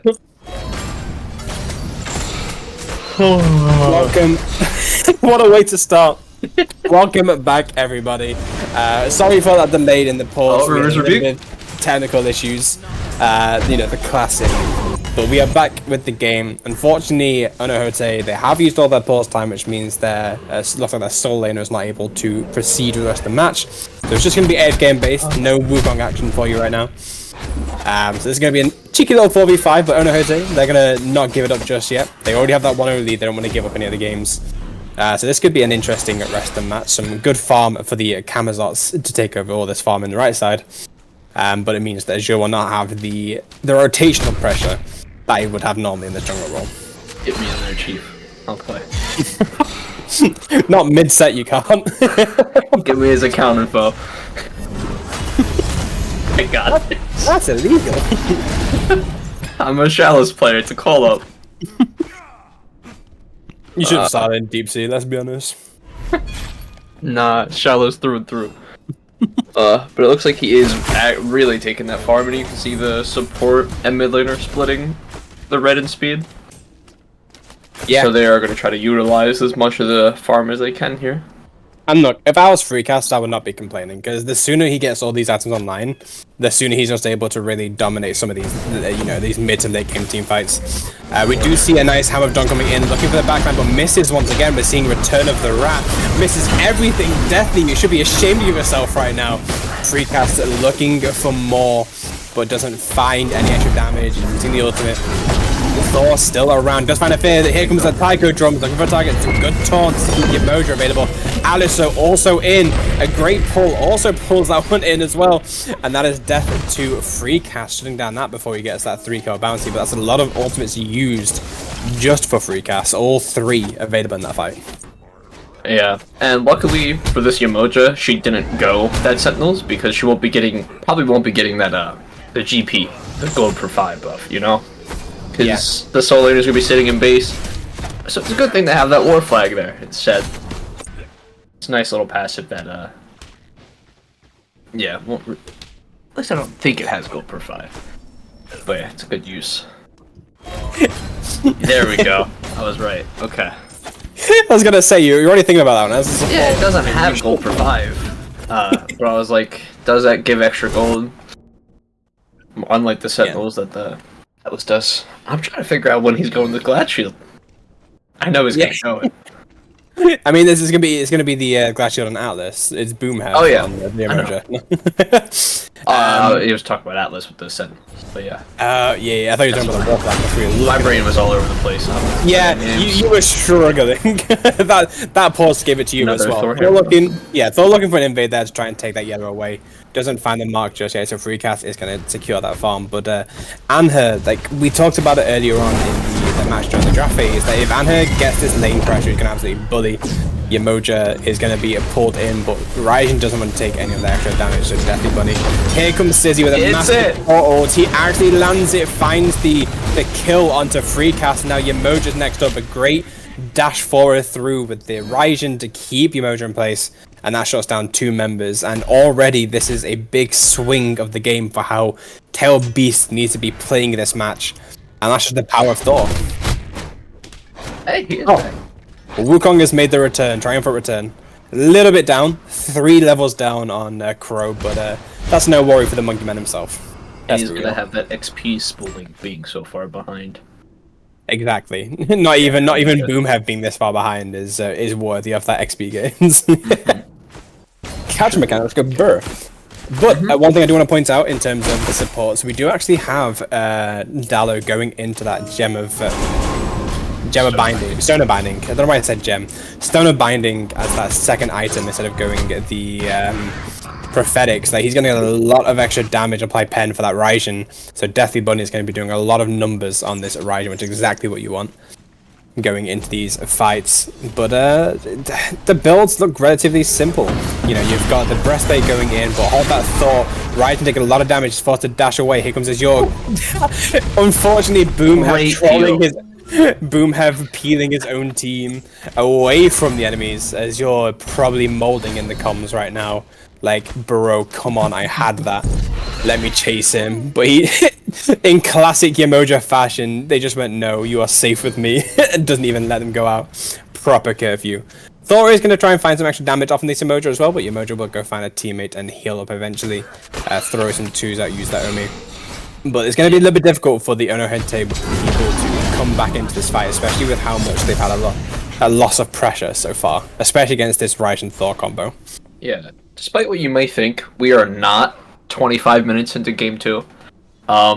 So this Prophetics coming out of Yamoja, I'd assume, here soon, is not going to be too late into this game. We're only 10 minutes. The 15-minute pause doesn't affect match time. But we'll be getting a Prophetics here, I would assume. We could see another... It's a 3v2 fight in the mid lane again. This time around, Azure's not being much of a playmaker on this Camazot's pick, so it's not able to make these early rotations to help free cast out, but we could see a cheeky little 1v1 Azure versus Sizzy. Great dash to get away from the stun, but Hammer of Dawn is being popped out just in case. Looks like free cast is going to be a target, but a little bit too short. Free has already made their way out. So Hammer of Dawn props and good damage coming out, and now Thor's going to be very, very low. Looking for target. Yamoja looking for one at low HP. Azure finds the swipe to take down Sizzy. But now Deathly Bunny is in the fight with this Raijin, looking for a pick. Great Atlas pull to try and keep people around. And Sizzy gets, not Sizzy, here comes a great rotation from Bro. Finds a 3-man Stygian Tommen into the clutches of the biggest Kayak. Uses the ultimate as well, and that secures the kill onto Boomhev. And now it's 4 members strong for Tail Beast, and they're going to take this beacon for free with a great rotation from the solo there. And look at that damage as well, though. Like, you have the breastplate, you've got the Tainted Steel, but you also have picked up a Spear of Desolation on your solo. So if you're hitting those Stygian Tommens and getting those assisting kills, you're going to get some cooldown to use that again, which is going to be huge for these team fights later on. Yeah, Yamoja did use that Riptide trying to get herself out of the Stygian, but was only able to get Hamazot's out of the ultimate from it. We do see a mini fight breakover, but unfortunately Onohotei cannot get to the Gold Fury in time, so that's the first objective pull going to the Gold Fury. Hamazot's taking a lot of damage, but is staying inside one of his health pools to keep it alive. Come on, Thor, you can get this kill. Free cast 1 HP. It's your 1 HP. Great slow, but doesn't top the hammer. And TP to it. Aww. Unfortunately, Camazot's not getting there in time, but Hammer of Dawn still looking for a target, misses it, or just slightly out of range, so Azure still alive for now. We're getting some good poke off. Stygian Tommen pops in, beads from Jingwei being popped. A great stun coming out. Sizzy picks up Azure in the backline. He stayed a little bit too long. But now everyone's low. Boomhev is next up, 1 HP, got no Omi. The good ultimate comes out, trying to find the target, but misses a few of them. Impale blocked by the Warhead, but Kalobsky does get the kill, but Reaper takes that return, ADC for ADC. And again, another great fight by the Tail Beast there. Onohotei only having 4 kills to their team name, while Tail Beast are really running this early to mid game right now, and it's a huge step up in this gold lead compared to what they had before. Granted, Onohotei were down the player for a certain amount of time, but you know, Tail Beast, they're really making use of that advantage. And this could change during the late game, you never know. Onohotei do have a more late game focused team comp, but as soon as the game goes late, you've got a Raijin full build to deal with. And that's going to be a menace. Yeah, no matter how much they saw it out, at some point people hit 20, as everybody says. So if they can really make sure that this, actually, he's only 1 level down now. He's recovered most of the elements. Reaper has the Juke shoes on, trying to stay alive for the team to go in there. Boomhev, unfortunately, just not enough. He returned? That's another ult comes in, but 1 HP. Boomhev cannot get that kill in, so Boomhev's going to fall with a 4-man rotation. There's no way he survives that. Keeping Sizzy alive at 1 HP. Yeah, in Onohotei, they have to give up that 2 people in left side, but they are going to take a resolute. What's the word I'm looking for? Consolation Pyromancer there. But also a tier 1 tower left as well. Kolobsky has got the pressure he needs from this and her. The dominant second pick though, or second item, I'm not sure how you feel about that one, but that's usually a later build item, you know, a 5th or 6th, depending on what you want. So getting that dominance early on, especially as an Anther, it feels a little bit redundant. but it's really working out for him so far. Yeah, you do see some 2 tanky Guardians in your face, so that pen isn't too bad. Jingwei actually won it last game. Second item. Unfortunately, Azure almost gets the little cheeky breaky good wall from City. Badav had his pops, but Boomhead is under the duress right now. Tries to get away, but Taiko Drums shut that one down. Pulls him on the tower, keeps him there. So with both Azure and Boomhead needing to get away, Onohotei really struggling. Great stun into a tap, and that is free cast. Ooh, free cast gets the return kill, but does fall. But the Atlas is next up, and the Atlas should fall as well. They dived a little bit too much for one person, so that's 2 people. We're seeing some laughing coming out from the side of Onohotei as well. There it is. We expected it at some point. No, Glacial. There it is. Oh my god, you actually called it. It's yellow. This is a 6-2 Atlas right now who has just gone into a Glad Shield. I wonder if he knows better, or if this is just his niche. That's him. That's just his signature move. Oh yeah, he likes to have the damage. It's Dallo, and I'm not sure what Yamoja's going to be going here. I really don't think it would be a Thieves, but I want to put it by him. It could be a Stoner Gaia. Could be Stoner Gaia, could be Mailer Renewal, which doesn't go with some prot, especially since that's some good. Perfectly timed ultimate by Jingwei to get away from the clutch of Kolobsky there. The Disperse does not connect, or the Disperse Impale does not connect, so Reaper stays alive a little bit longer, plus a ward for safety just in case. But Kolobsky now has a lot of pressure on this Jura side, as this Go Fury is going to be called for the Tail Beasts. But there are 3 people still around. We could see a great ultimate by Yamoja to try and separate off the advantage of the team. But here comes the first target. Uses beads on Freecast. Freecast is a big target. Here comes Thor. Thor looking for a target. Rippers a beat pops out. But look at the damage coming out. Boomhead very, very low. And Thor is in the air. Raijin dashing in. Great dive coming out. 2 people instantly dead to that combo. A third one coming out. Azure fought to pop Badav Hell to try and stay alive a little longer. Disperse popped. Azure finds one before he dies. But unfortunately, Anher still survives. Wukong going to try and find that kill. Does get Kolobsky out of the fight. So that's Sizzy and Kolobsky down. But with only Jaximus alive or able to fight against the world, it's a little bit difficult for him to try and get in. So the Go Fury still stands. The Beacon is next up. So it's Raijin versus Wukong. A blink comes out. Doesn't hit the Tiger Stun, opts for the bird instead. A bit of a misinput or a misdirectional challenge there, but is going to try and take priority of this Beacon in the meantime. And Onohotei is just like they're trying to take fights, and it's just not working out for them this time. They've never had the full gauge come in. So now Wukong is going to try and fight out this Atlas Raijin. Raijin playing very safe in the backline. 2 tanks versus a tank and a mid laner, so could see something. But Raijin can't get in just in case. Force disengaged there. Great pull onto Yamoja. Boomhead is going to take a lot of damage from this combo. Thor does get a cheeky little double tap and forces Wukong to have to disengage a little bit. But we do have 3 casts in the mix once again. 1 mid leaves for a mid to come back, but on the right side, here comes a Cerberus. The Doggo is looking for in, blinks in, finds 2, is taking Torment. Wukong pops, somersault, trying to get a kill. That is a kill for Crow, the first one of this team fight. Monkey is trying to get some damage off the Magic Cudgel. The Hammer of Dawn comes in, there's just more damage coming out. That's a double kill for Crow. And the rest of the Onohotei squad need to disengage because Azure is next up. They're looking for him. There's a good blink to get away.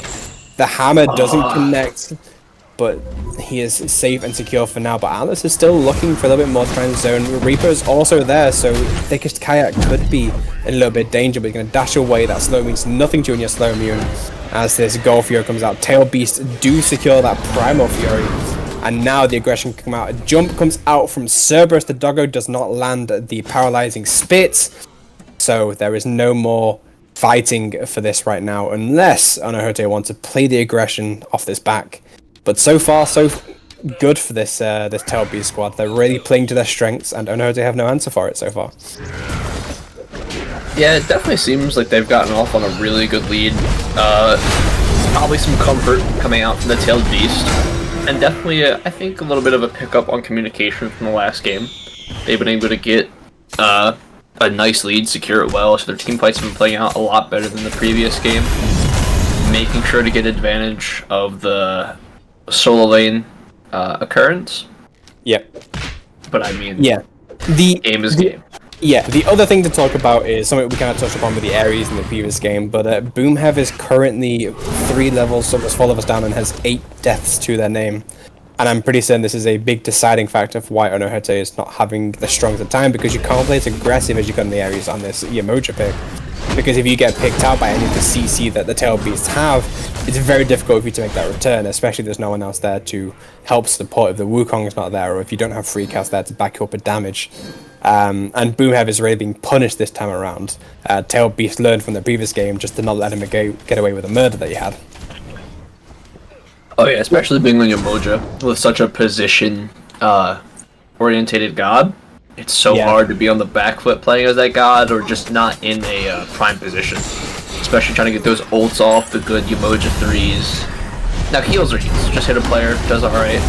But Staging Torment pops, and then we could see Hammer of Dawn land as well, but Morgan's still in the ultimate trying to find consuming power, but it's not enough against that dive in the backline. Tiger Drums over the wall as well, also finding targets, but we're seeing a lot of beads coming out. Thor trying to get away, Wukong trying to find that target. Battle of Hell is popped at 1 HP. Cerberus looking to get that kill, but Cerberus cannot find it just yet. Never mind, the blink comes out and Azure falls on the tower line, but now Cerberus is behind enemy lines. The rest of the fight is going on. Reaper looking for a target in the backline. Ultimate popped. Look who's in the backline. Raijin lives on 1 HP. A perfect dash over the wall. And it's going through a cheeky back, but Wukong found him. Magic Cudgel does find the mark. Finally, that back actually gave Deathly away there, unfortunately. He tried to do a little bit sneaky, but it was not enough. Very aggressive team fight from the Tail Beast there, but it worked out for them in the end. Still taking out Azure and free cast, meaning there's no objection or direction going forward. And Kolobsky going to clean up on this left lane as well. Yeah, as we saw there, as we were trying to talk about for Yamoja, it's just extremely hard to play her on a back foot. Just trying to catch, because a lot of things that you do well with her kid is catching out with a good ult, some good threes, some good stuns, which is it's extremely hard to do when you have what looked like all five, well, not all 5 members, but all 5 of the members on the Tail Beast team kind of just either jump away from Yamoja or just they were going all in on the back line. And unless you have a stun or some heals, it's only so much you can do for them. Yeah, Crow and Sizzy have proven to be absolutely vital for this this composition. I don't know if it's just the change in playstyles for the role, because previously it was Deathly Bunny in the jungle, now we have Sizzy in the jungle. But it's also a big characterization of the picks they have. Cerberus not exactly the best known to mankind, but the staging torments have been almost perfect for what they needed to, because you hit the staging torment or you hit any kind of CC and the Hammer of Dawn lands on you and either blocks your pathway or just confirms all the damage you need to. Great Ox form from Jex there, but it's still going to get caught out with 5-man death ball of the Tail Beast. He's in the air, but there's no way. Look at all these paths covered trying to find a target, and it's just a pack of sharks waiting for their target. But the tier 2 towers on left, teleport is being forced out from Crow. Perfect knock up as well to make sure he can't aggress. But while that's happening, we could see a fight on the right side. Hammer of Dawn is popped with Boomer. Boomer taking a lot of damage, but now he's gonna fall. Perfectly free cast takes that kill. Taco Drums keeping Boomhead in place. Raiju does not find the place. It does find a great stun. Freecast getting a lot of damage off Raijin, having to back away. This is a 2v3. Look at the perfect placement. Raijin having to turn and fight. Boomhead going to be in danger, but here's Kolobsky, perfect disperse. And now it's Freecast versus 2. Freecast versus Kolobsky in an Atlas, and that's going to be nothing beats in ages. Trying to stay alive, but utilizing the Fire Giant to try and get some knock up, but a perfectly timed Desert Fury means that there's no longer fan, and secures that kill. In the backline, Crow is just being a nuisance for Reaper and Azure. So no Fire Giant, but that is a consolation of the Pyromancer, but the fight's not over just yet. 2 full HP targets, Wukong and Azure. Don't go away, and then Perfect Blink comes in.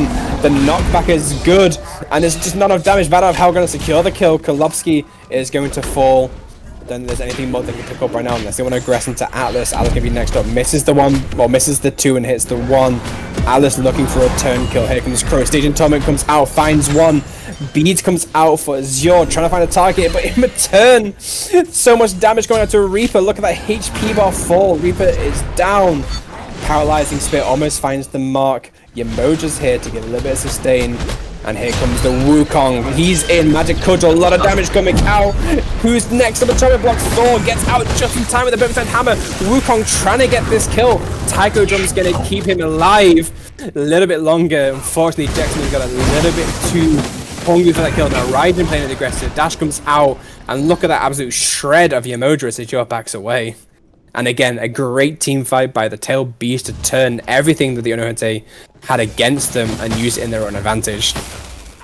Yeah, that fight that started at Fire Giant and Yamodra died in and came back into. She did pick up a kill, it seems, so it really helped the level deficit there, I'd say, against the Atlas. And if we look at damage numbers, Atlas put in some work. We knew that Glad Pool. Speaking of putting in work, that is an absolute atrocity as to what just happened to Freecast there. Freecast could not escape the sins of his past. And now it's all on the Tail Beast come in. Hammer of Dawn comes out trying to target perfectly. Never group up against a Thor, my friends. That shuts down Boomhev. Freecast as you're forced to pop Battle of Hell to get away. And Tail Beast once again on the move, and this should be a Fire Giant call. Lots of them making their way over to Pyromancer first, getting that Runic Bomb online. But it gives time for Onohotei for Jeximus and Reaper to make their rotation over, just in case. And here comes the fire call. Cerberus starts biting away at that lava, trying to find a way in. Reaper playing in the backline, just waiting for a way in. Atlas going to be the zoner around right now. Sizzy playing a little bit of damage. Wukong walks in, forward somersault, is going to go into the air, waiting for time, finds a lot of targets, a lot of damage coming out. Stygian Torment and Taiko Drums to confirm the Fire Giant's so low. Someone kill it, please. Look for it. Thor comes in. Thor takes it, but he might fail the rest of his team. A lot of damage coming out. Wukong trying to find a way in. Everyone's so low until Beast. Someone gets some cleanup on aisle 4. Blink comes in. Tiger Stone connects. Atlas all perfectly peeled. Thor gets one. Deathly Bunny gets the other. 2 people down. Thor is in the air looking for a third. And that is Reaper down. The ult not there in time. 5 members still strong with Fire Giant. Only Freecast and Boomhev are up.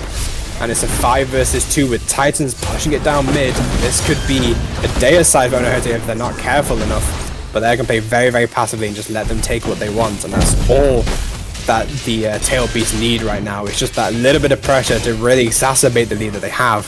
You know, we're currently looking at a good 6k, 7k lead right now, which is so different compared to game 1. And this has really flipped the momentum. Oh yeah, it was, as we see, a wrong curve into a... No, we're good? I don't think Yamoja's good. Yamoja's, yeah. There's not much Yamoja can do when you get the solo ulted Stygian Torment into a Tiger. Freecast also taking a lot of damage. Sustain almost kept them alive, but that Crow picks up another kill. So it delayed Deicide, and now it's 3 people on Onohotei having to defend their mid-bird as they walk in, and we see a good split. A lot of damage coming out onto Azure. Azure forced to pop into the air. Once again, Hammer of Dawn finds another target. Kolobsky picking up the kill, and Kolobsky picking up a double kill. It's only Azure coming in. Azure versus 5 with Fire as they walk into the tower line. Stygian Torment popped to try and get out of base. Beast popped, but there is nothing Azure can do as these Titans beat each other down. That is game 2 going swimmingly for Tail Beast, sub 30 minutes, and a deciding victory to put this best of 3 into a 1-1. Yeah, it seems like towards the end there, that emoji getting called out, and then the Morgan Le Freya dying, you know, definitely caused a lot of damage, because you split the timers up so much and caused the defense to just be such a difficult thing to do. Instead of just giving up that tier 2 and letting that Titan push into your Phoenix and defending with River's Rebuke, they tried to defend the T2, and I think that put the nails in.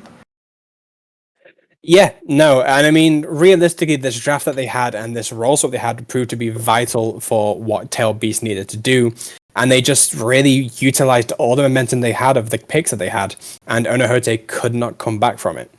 But that does give them a deciding victory compared to the previous game, which was a little bit more even. This one felt more unreal to watch as just these arena matches were happening, just fights after fights that felt like they were there for no reason. I mean, Boomhev with 11 deaths, Morgan with 10, Thor getting 12 kills. It's all very impactful as to how the rest of the macro game goes. But because it's a best of 3, there is need to be a deciding match to be played, which will be coming up very shortly. So we'll take a break, let the teams regroup, and see if they need to make any other changes.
Hello, everybody. Welcome back to QSL. My name is Sparktail, and joined by Buckwheat247 and Brokazoid on the sticks. We are in a banger of a set right now. We're currently 1-1. Going into game 3 of the specialty, so it's all to play for. Onohotei versus Tailed Beasts for Kitsune.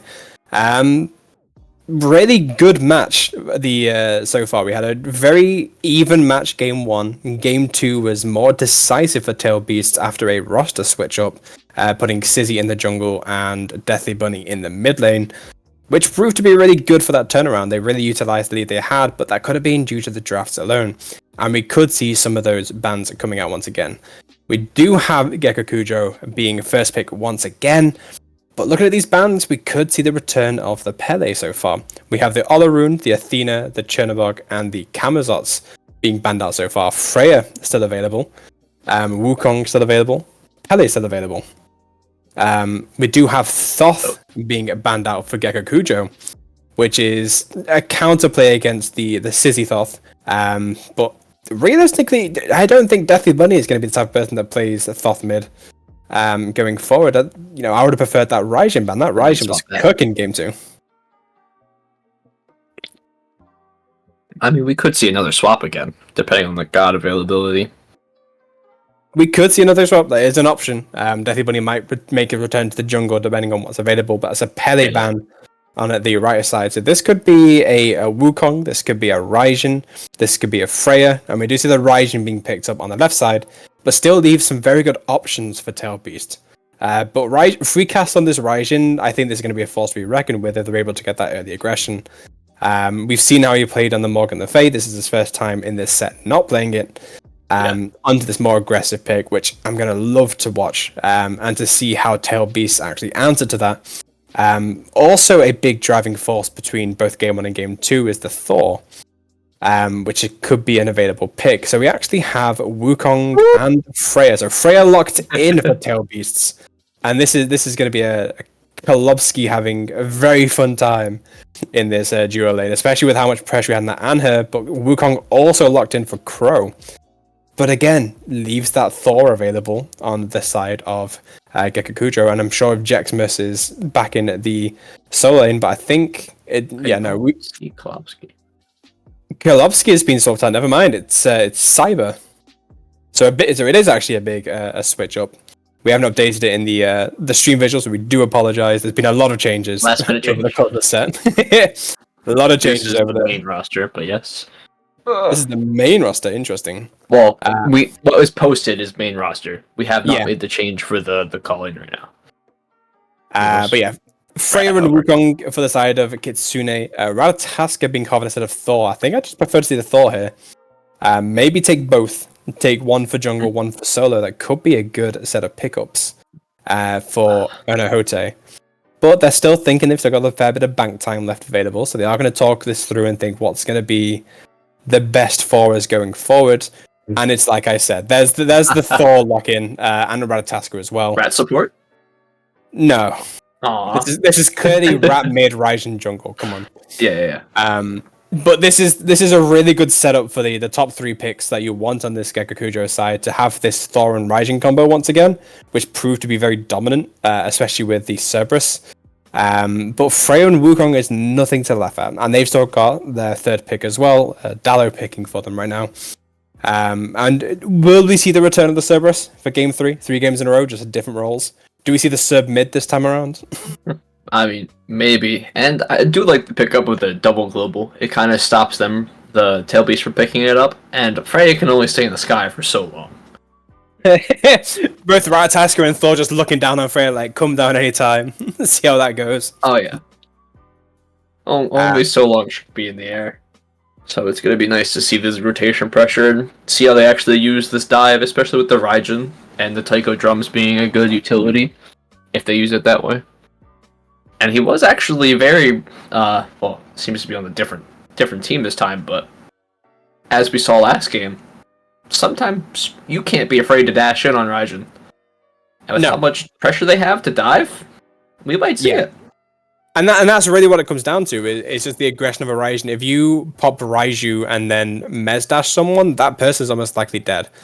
And as we've seen in previous matches, not just today's set, Raijin's actually really good into a Wukong. Because you can just mess them out of Tiger Stun or Bird Form and make sure that Wukong can't get away. But we do see one of the first new characters of this set, which is a Thanatos being picked up for the jungle on the side of Tail Beast. And now this is another global ultimate. We love the global ultimates in this game. They're apparently. going to get global somehow. We love the global ultimates, but Thanatos is one of my favorite assassins to play. I just don't know if he's going to be that valuable coming into this fight so far. I want to see the rest of the picks for both Kitsune and Gekko Kujo to see how this follows through. But Thanatos could be a very weak link, depending on how they play. This could be very strong or very weak, depending on how they want to play. Because if Thanatos plays poke, it could be very, very, very powerful, using the ultimate for information rather than execution.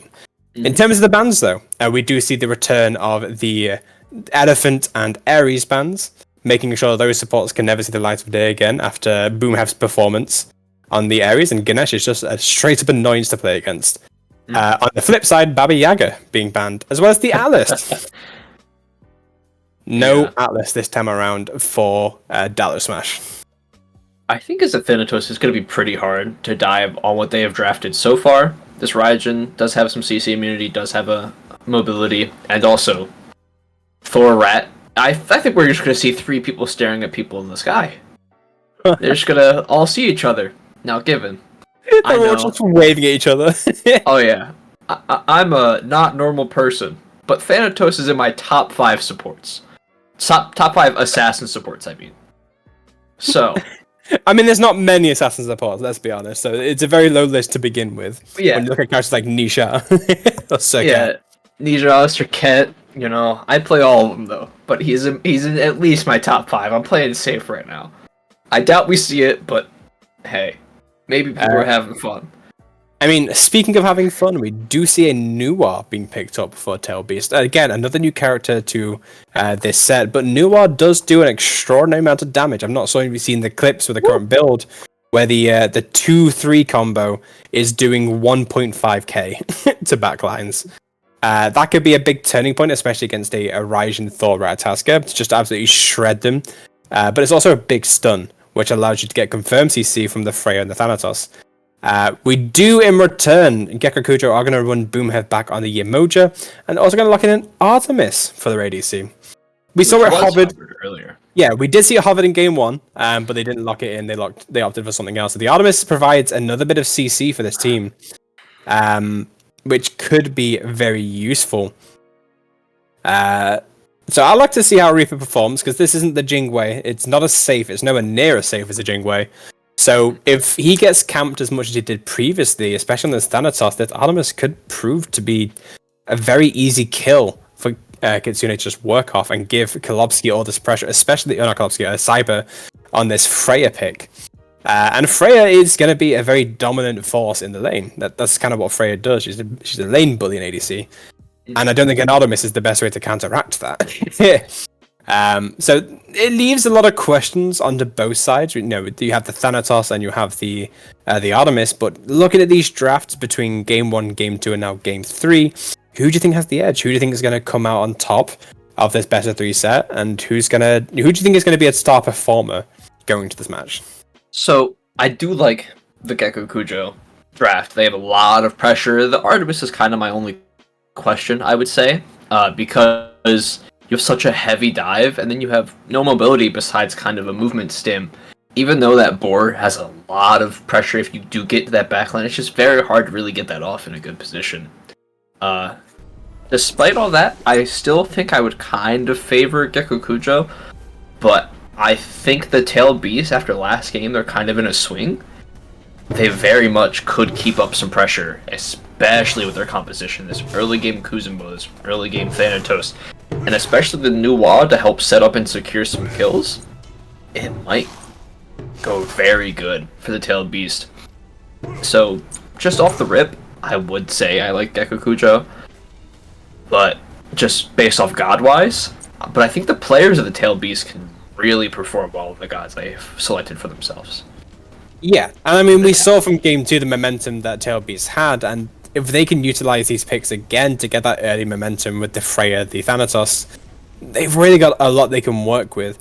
Now, it is going to really depend on how the Thanatos plays, because with Thanatos being an early game character, but everyone else being more late game, like this Freya is not going to do a lot early game. Freya has to get items online to really put in the work that she does that we've seen in many other places, but Thanatos kind of counteracts that and helps with that mid game. So if we see what we expected previously, which was that kind of focus on the duo lane to shut down Reaper as much as possible, we could see this Freya prove to be really important. But the Thanatos is going to be the biggest question mark for me, just because of how unique the playstyle is compared to what's needed for this team. Because if you are using that ultimate, is not for the execute, but for either the initiation or just for information, you know, Reaper and Azure are going to have a really tough time being able to actually dive. Jexmus is still going to have a very good time into the Thanatos. You know, Thor's going to do a lot of work into the Thana, especially with the Flame Forged kind of builds that we're seeing on Thor solo right now. But it's going to be really difficult for Thanatos to get in without playing surprise attack, which is not how you want to play Thanatos in this matchup.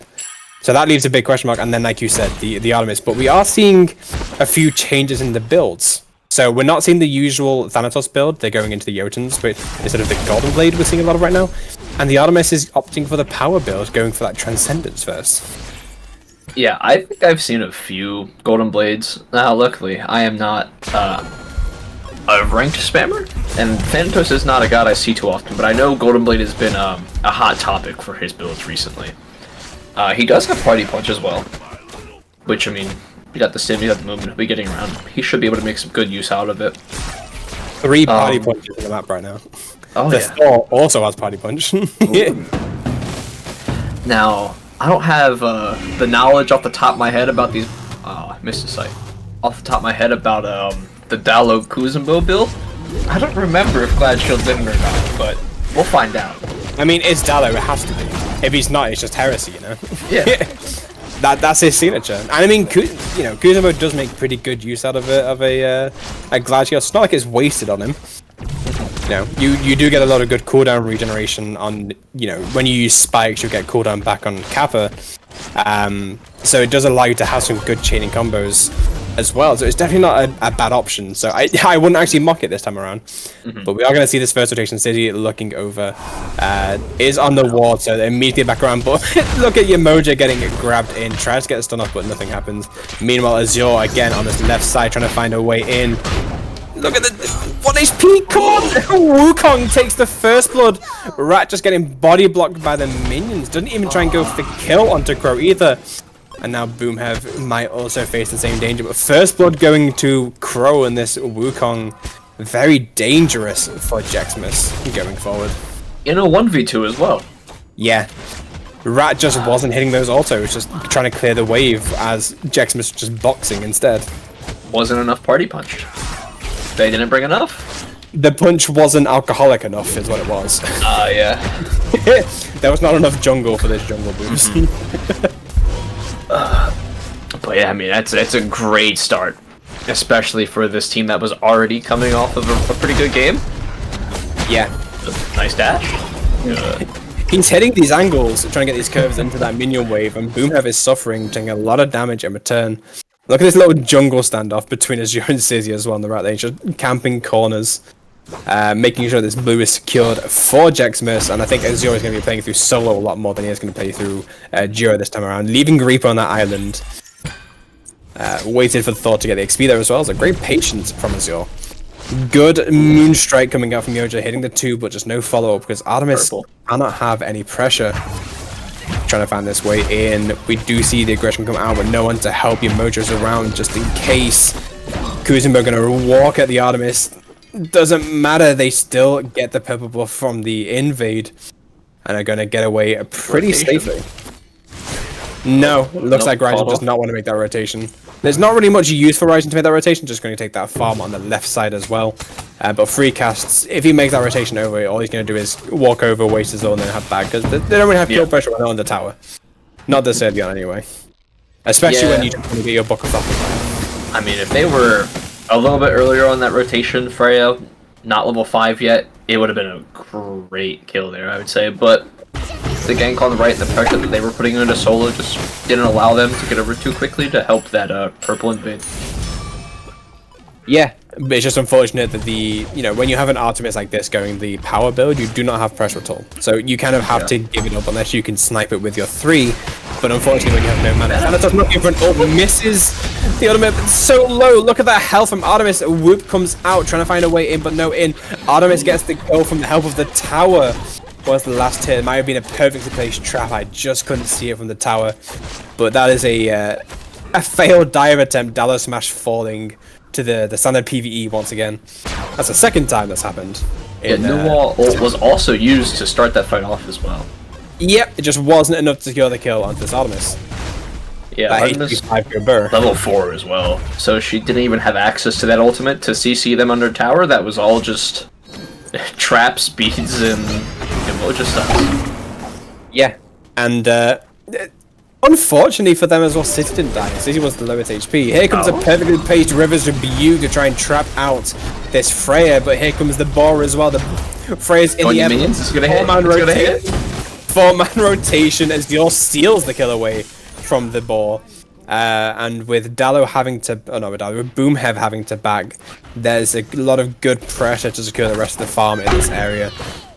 Nuwa thinking about making rotation, but just going to try and farm the mid just in case, as your no mana can't go in, and we see a kill, a 2v1, Thanatos almost dying to tower again. Sizzy playing with their life right now, as a Thanatos should. Oh yeah. I mean, it's extremely low. It seems like we have Contagion already on the Thor, so he won't be going that the hot topic of the breastplate glyph. Yeah, but he might go it later, but he might get that Rune Forge online first. But the Contagion going to be a great pickup into their team with a Wukong, Thanos stun, and Kuzenbo that's just going to annoy you late game. It's a really good pickup. The anti-heal also good against the Thanatos one, making sure you don't heal as much with the Cypher, which is, the way he's playing very aggressively seems like a good pickup.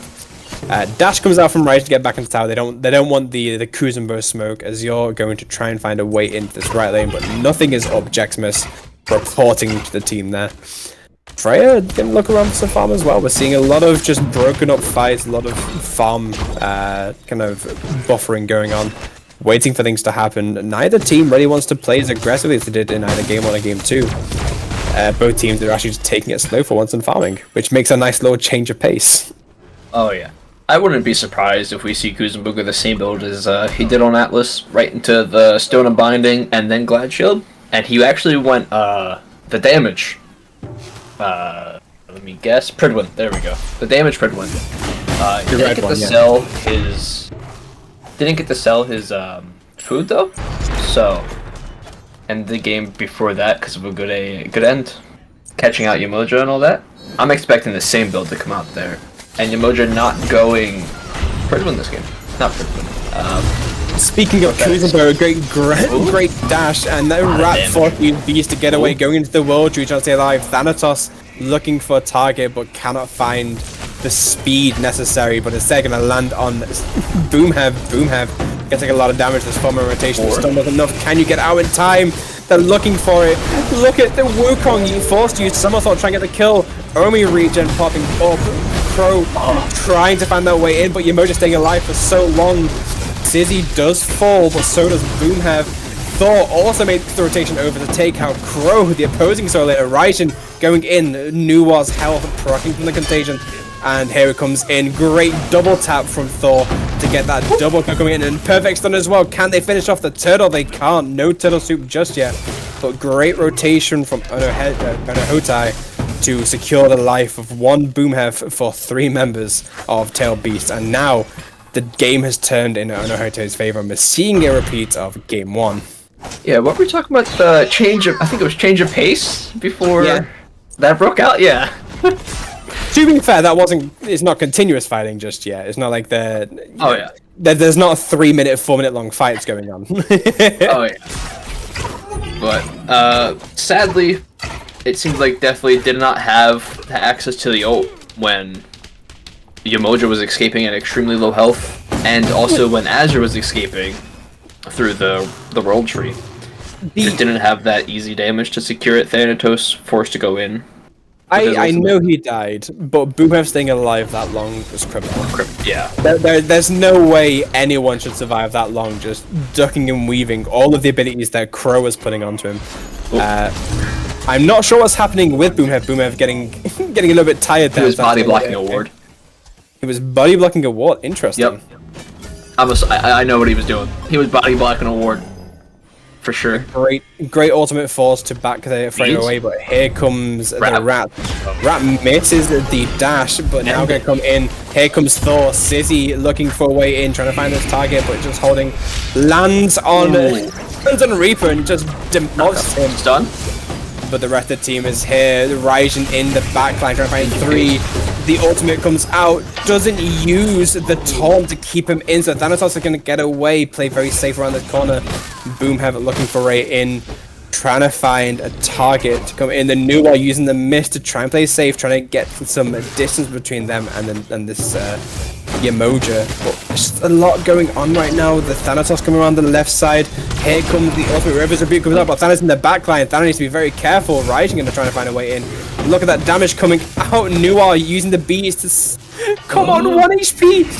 2 people at 1 HP. We see 1 kill secured. Thanos gonna make his way in. If he has a sight, that's a wrap. But there's also, look how low Thickest Kayak is. Dallo Smash 1 HP in the backline as well, as this Freya makes a return into the fight. And Thanatos still in left. Artemis doesn't have the ultimate available, so can't trap Thanatos, but Thanatos is going to be forced to back away just in case.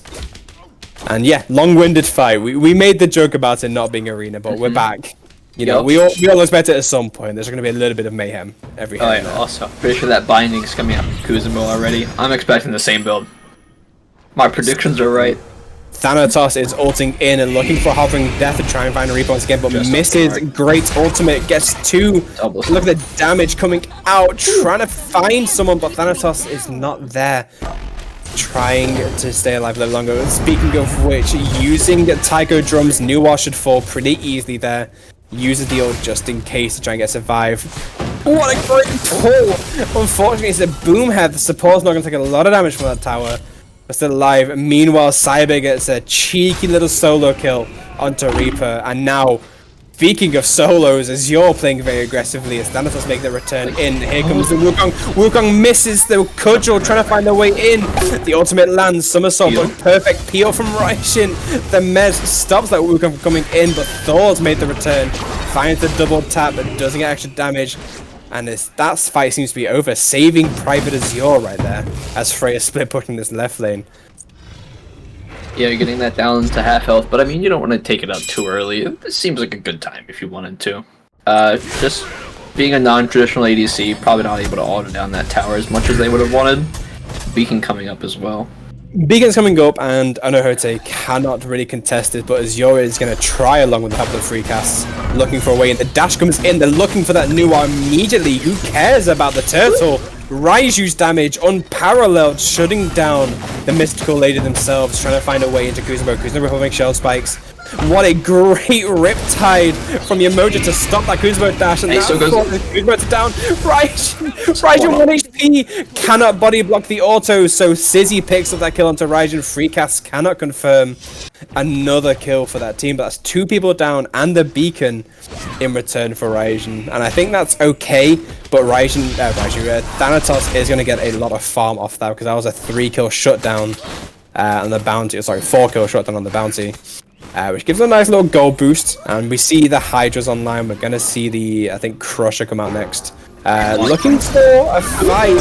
Yggdrasil doesn't find its mark due to a blink from the Thanatos. Thanatos getting away, but River's Rebuke, 2 ultimates used, and now it's a 4-man rotation looking for these 2 Marauders. Rat, be careful, my friend. Finds the stun. That's a good ult coming in from Thor. Thor finds a perfect stash. Just trying to hit every target. Crow cannot find the cheeky little rat in the backline. Thor, can you get this double tap? You can find 1. The Nuwa falls, and now Rat is trying to find more. Kuzumo cannot dash. He's a little bit fat. He's eating too many burgers. What a great rotation from Jeximus to save the life of this rat once again. And Azure is playing like an actual rat. Doesn't matter. That whoop means nothing to Reaper. He pops the ultimate, forces the ultimate back for Cyber. Cyber with nothing else available, but here comes Thor. The pings are coming out. We could see a great wall come out. You do have beats available on Cyber. Great CC, and I think he's just going to give up the ghost there. That was a tier 1 tower on left. Kuzenbo making the rotation, but this should be a Gold Fury call for Onohotei. So far so good. Transcendence stacked as well for Artemis now, so the Suppress the Insolent is going to do some great damage now. And the Soul Eater as well, which gives you that little bit of sustain, but in return, Wukong is going to take that right lane tower. And that Gold Fury still available. There just wasn't the health bars available for them to take it as they did, especially with that Kuzenbo around. But this Raijin, let's be honest, this Raijin is doing so much work right now. Doesn't secure the blue buff, so Wukong gets a nice little free invade. Crow very happy with that one, but is forced to use Somersault to get out. Big question mark for you as a support player. Boomhev has gone Fabulous Hoops. Yay or nay? I'm a shallow support, so I'm a copy-paste kind of guy. I've seen it a few times in SPL, and I do think the shield, especially since they haven't built an erosion yet, does allow a lot of shields to accumulate onto your team, and the cooldown is extremely nice. So. Yeah, I do love the cooldown for the enemy regen, and I do think the shield is going to be a bit valuable, but if the enemy team does not build into that anti-shield in either the Gem of Isolation or Erosion, because that's also an item, if you have the Gem of Iso does that as well. So does Deathbringer Glyph? Yes, but you can't build that on Magicals. Yeah, so Brook is handling it there. There's a 4-level lead in mid right now. When I say Raijin's been a little bit too powerful right now, this is what I'm talking about. Just a lot of early aggression, but Nuar just can't safely farm at the same time. And we do see the classic Dallo build. That Glass Shield coming out. You called it, and you know I have no reason to doubt you at this point. We all see it coming. Rats has opted to go a little bit of a different build. We saw Deathly Bunny go into the breastplate early on in game 1, but this time Rat built a Transcendence first and then went into the breastplate, and it's proven to be a lot more valuable in this fight. Hey.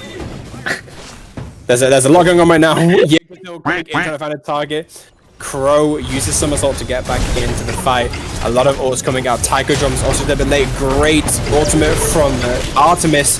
Free cast picks up the first kill of that team fight. Crow down, but Kuzenbo isn't going to go lightly as Moja falls as well. So 4 versus 4. Great pulls from Dallo. And this should be a clean disengage, but the Kuzenbo is not going to give it up. Thanatos looking for a way in. Pops the 2, trying to get that extra pen.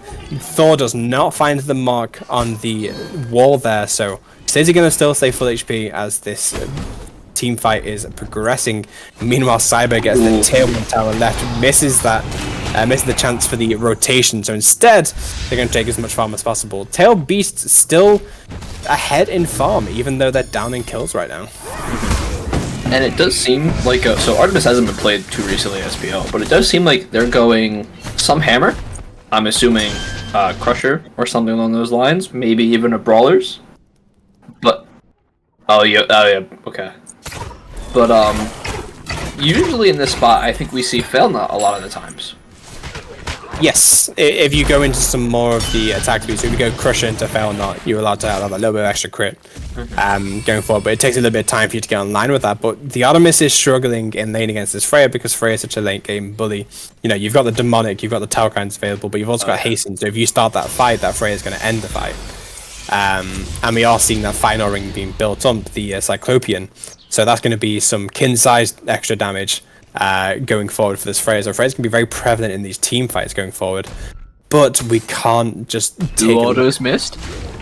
Yeah, we can't just take a look at this Raijin, who is currently 4 levels up and is forcing Nuar to build defense, this Breastplate of Valor, in mid as well.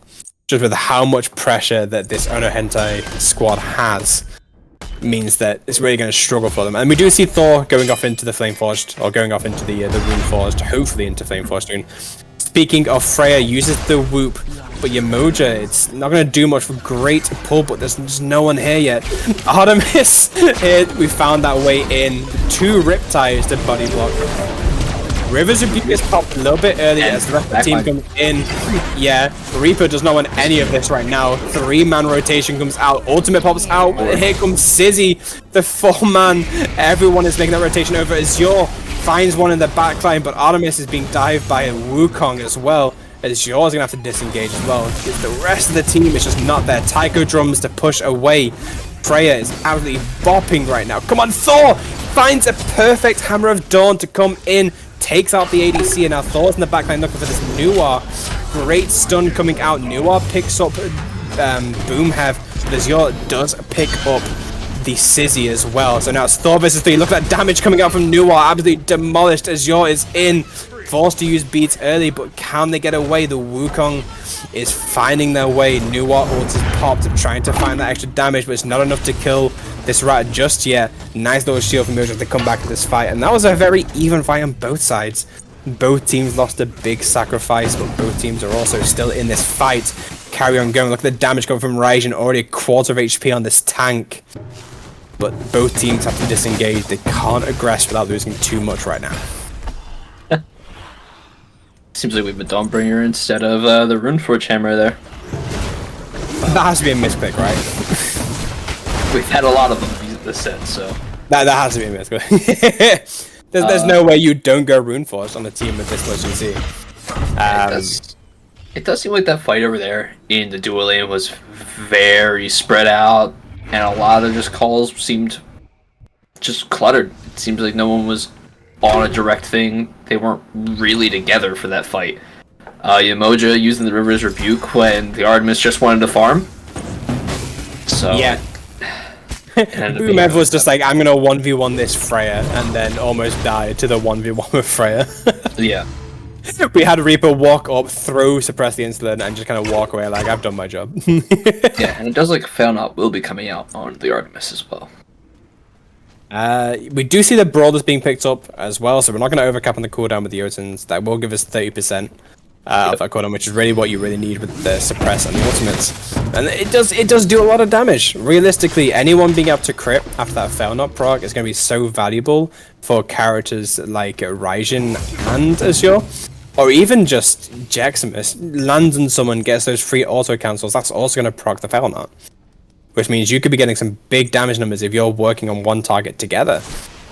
We do have the Tail Beast looking at this Golf here. They got a lot of coverage on the wards, but Onohotei is such a cursed name.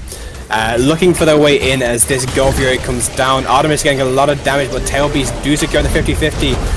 Few ultimates being popped. Sizzy and Freya both in the air, as is Yggdrasil. Yggdrasil finds one mark. Nuar's also in the sky, and there's going to be no escape right now. Come on, hit those ultimates, but into the clutches of the rest of your team. Forcing somersault as well. All 5 ultimates down for Tail Beast. Thor trying to find their way in, cutting off the escape. That's probably worth it. Great blink stun from the Ratataska means this Wukong is next up in danger. Raijin looking for even more right now, trying to get this Deicide online. Great damage onto Sizzy, and Sizzy forced to disengage as they go for this tier 1 tower mid.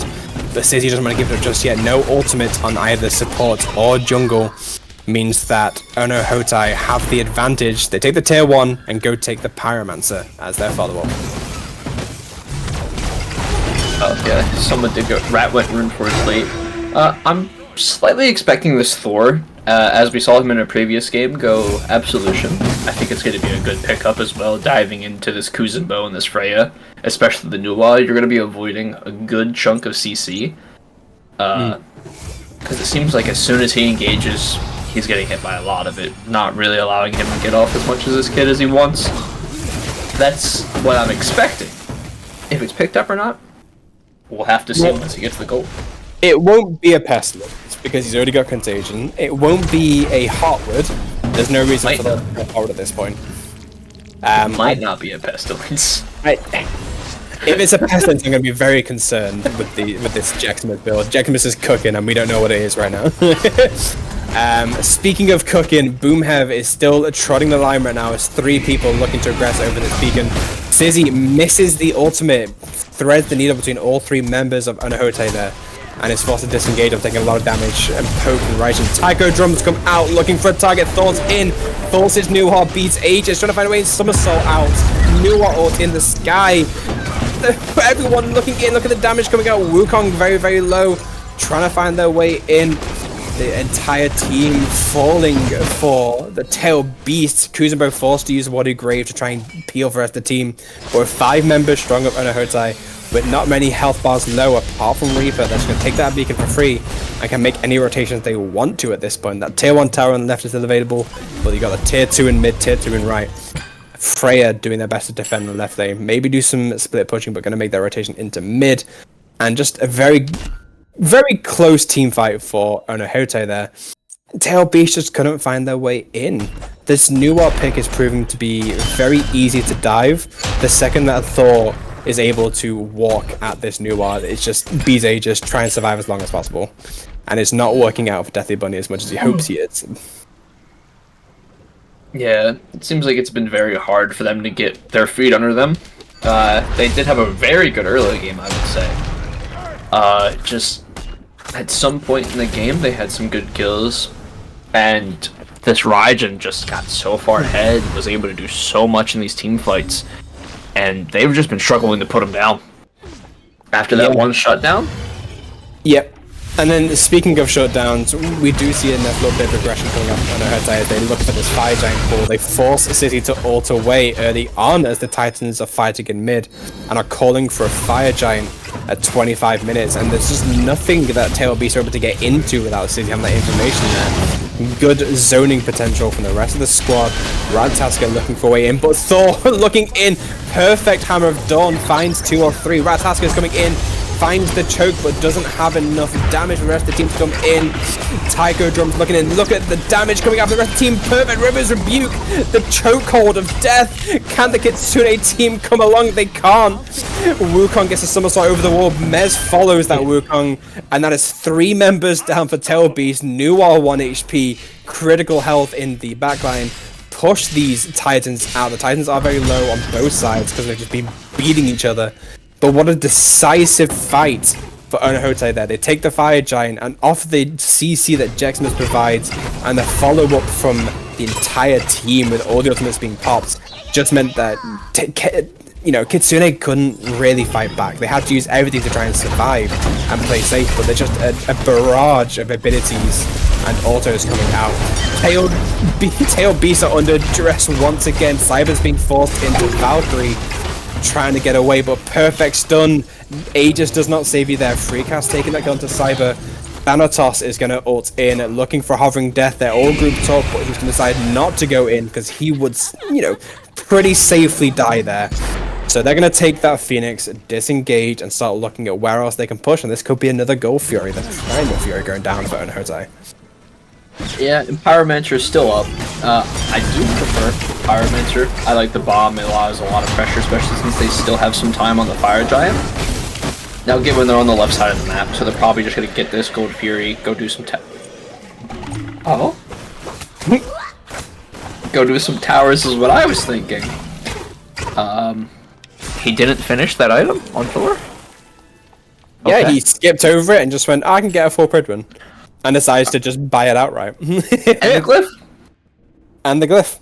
That is, what, 3,200 gold just that you had on hand? Yeah. Granted, you've been in the fight for quite some time now, so you probably have that gold in hand to just do that.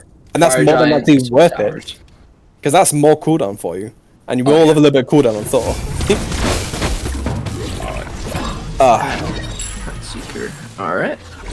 Yep, Heartseeker to finish off Azure's build, including the starter upgrade as well.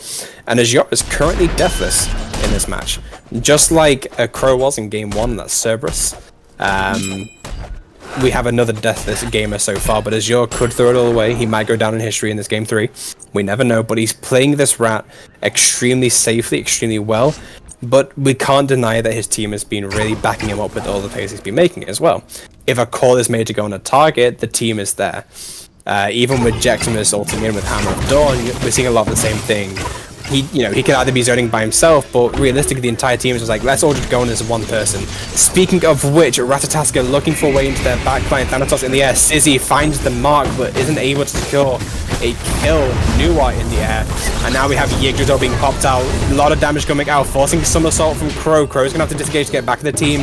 The clone is gonna take a brunt of the damage for a lot of the ultimates being popped. 4 ultimates down for Tailed Beasts, only 2 for Onohotei as they're looking to go into this siege. The tier 2 tower going down the right side, looking for that Phoenix on right as well, with the amount of pressure that they have.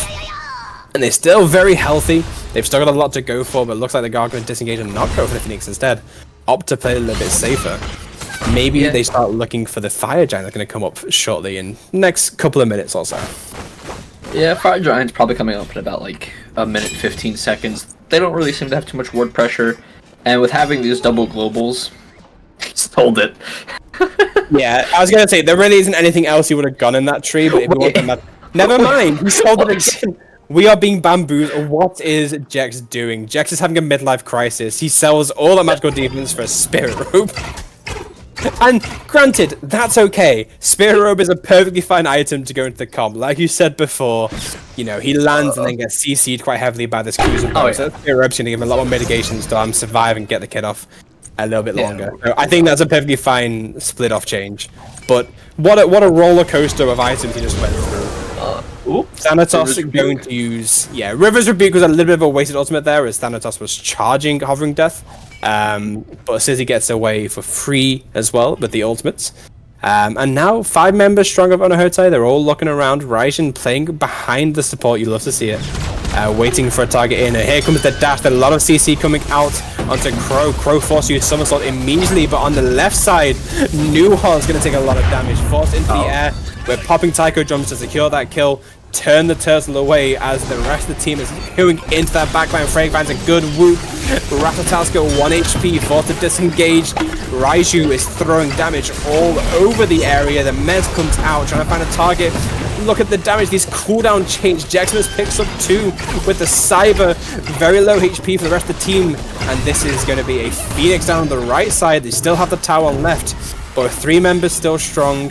You don't have fire. You can't end this surely. But never mind. Raijin wants to find a way in, looking for Zizzy. Sizzy takes a lot of damage. Immediately comes out. No ultimate for you. Free meditation up for you. Ratataska trying to get some protection burn, but everyone's very, very low. Yamoja trying to get those shields off. It's so close. They're playing so dangerously, but the damage being spread. River's Rebuke trying to spam those heals as much as possible. Thor is in the air. Jeximus looking for a target. Everyone's very, very low. Rat picks up 1. Kuzumbo down. It's only Crow. Crow forcing somersault. The Titan's going down. Titan falls. What a panic end for Onohotei, but it works out for them in the end. Just really utilizing those death timers, but chaining the CC and splitting the fight as much as they did grants them this victory of a 2-1 against Tail Beast. And just to top it all off, Azure goes deathless. Oh yeah, Azure definitely playing for KDA there at the end. You see him dashing away when he gets low health instead of in. Yeah. He definitely knew we were watching. Freecast almost had the deathless as well, but did die a little bit earlier on. Almost had the same stat line. But realistically, that was just a really scuffed fight at the end. But Onohotei used all of the disadvantages to their advantage. They just played off the same mistakes that are being made by the Tail Beast squads. Anything that their team did, they kind of capitalized on. Meanwhile, Tail Beast did the same thing to Onohotei. It's just Onohotei were a bit more ahead at the time. Really had more relics available to them. Deathly Bunny wasn't able to utilize their kit as much, which, it's really difficult for a Nuar to be able to cast as many abilities, but, you're still eclipsing the damage charts because of their ultimate. But the real star of the show here is Freecast on this Raijin. And I said it at the start of game 1. If you put Freecast on a very aggressive character in mid, he's just going to run at people and have fun. And we saw it exactly how he plays it in this set, going 41,000 damage in that 30-minute match. So Freecast does an excellent job there. Azure and Jacksmith did a really great job of chain CCing as well for Freecast to get that damage off. Oh yeah, and Yamoja, 15, almost 16k healing, just surely was out pressuring the amount of damage that Thanatos was dealing. Yeah, Thanatos really struggled that game. And, I kind of said it in the draft, Thanatos, if you're not able to really utilize that early lead that you can get, you're going to struggle when it gets to the late game. And we saw every time where Azure and Jaximus finds Sizzy out, Sizzy is forced to use Hovering Death to get away, which must feel bad for your jungle when you want to use that as initiation to try and get someone to die. So really unfortunate for the Tail Beast there. They were so close. They did take a game off Onohotei here. But, not everything has to end at some point, and that is a 2-1 victory to Onohotei. They are now 3-0 in the standings going into this mid part of the season, so I'm sure their team is feeling good right now, especially after being a bunch of free agents at the start of the season. But unless there's anything you want to add? No, I think I'm all good. That is going to be it from us on Cast. My name is Sparktown. You've seen me before. I've been joined by the wonderful Buckwheat247 as my co-caster and Brokazoid on the sticks once again. We'd like to thank you all for watching tonight, and we'll see you all on our next cast. Mm-hmm.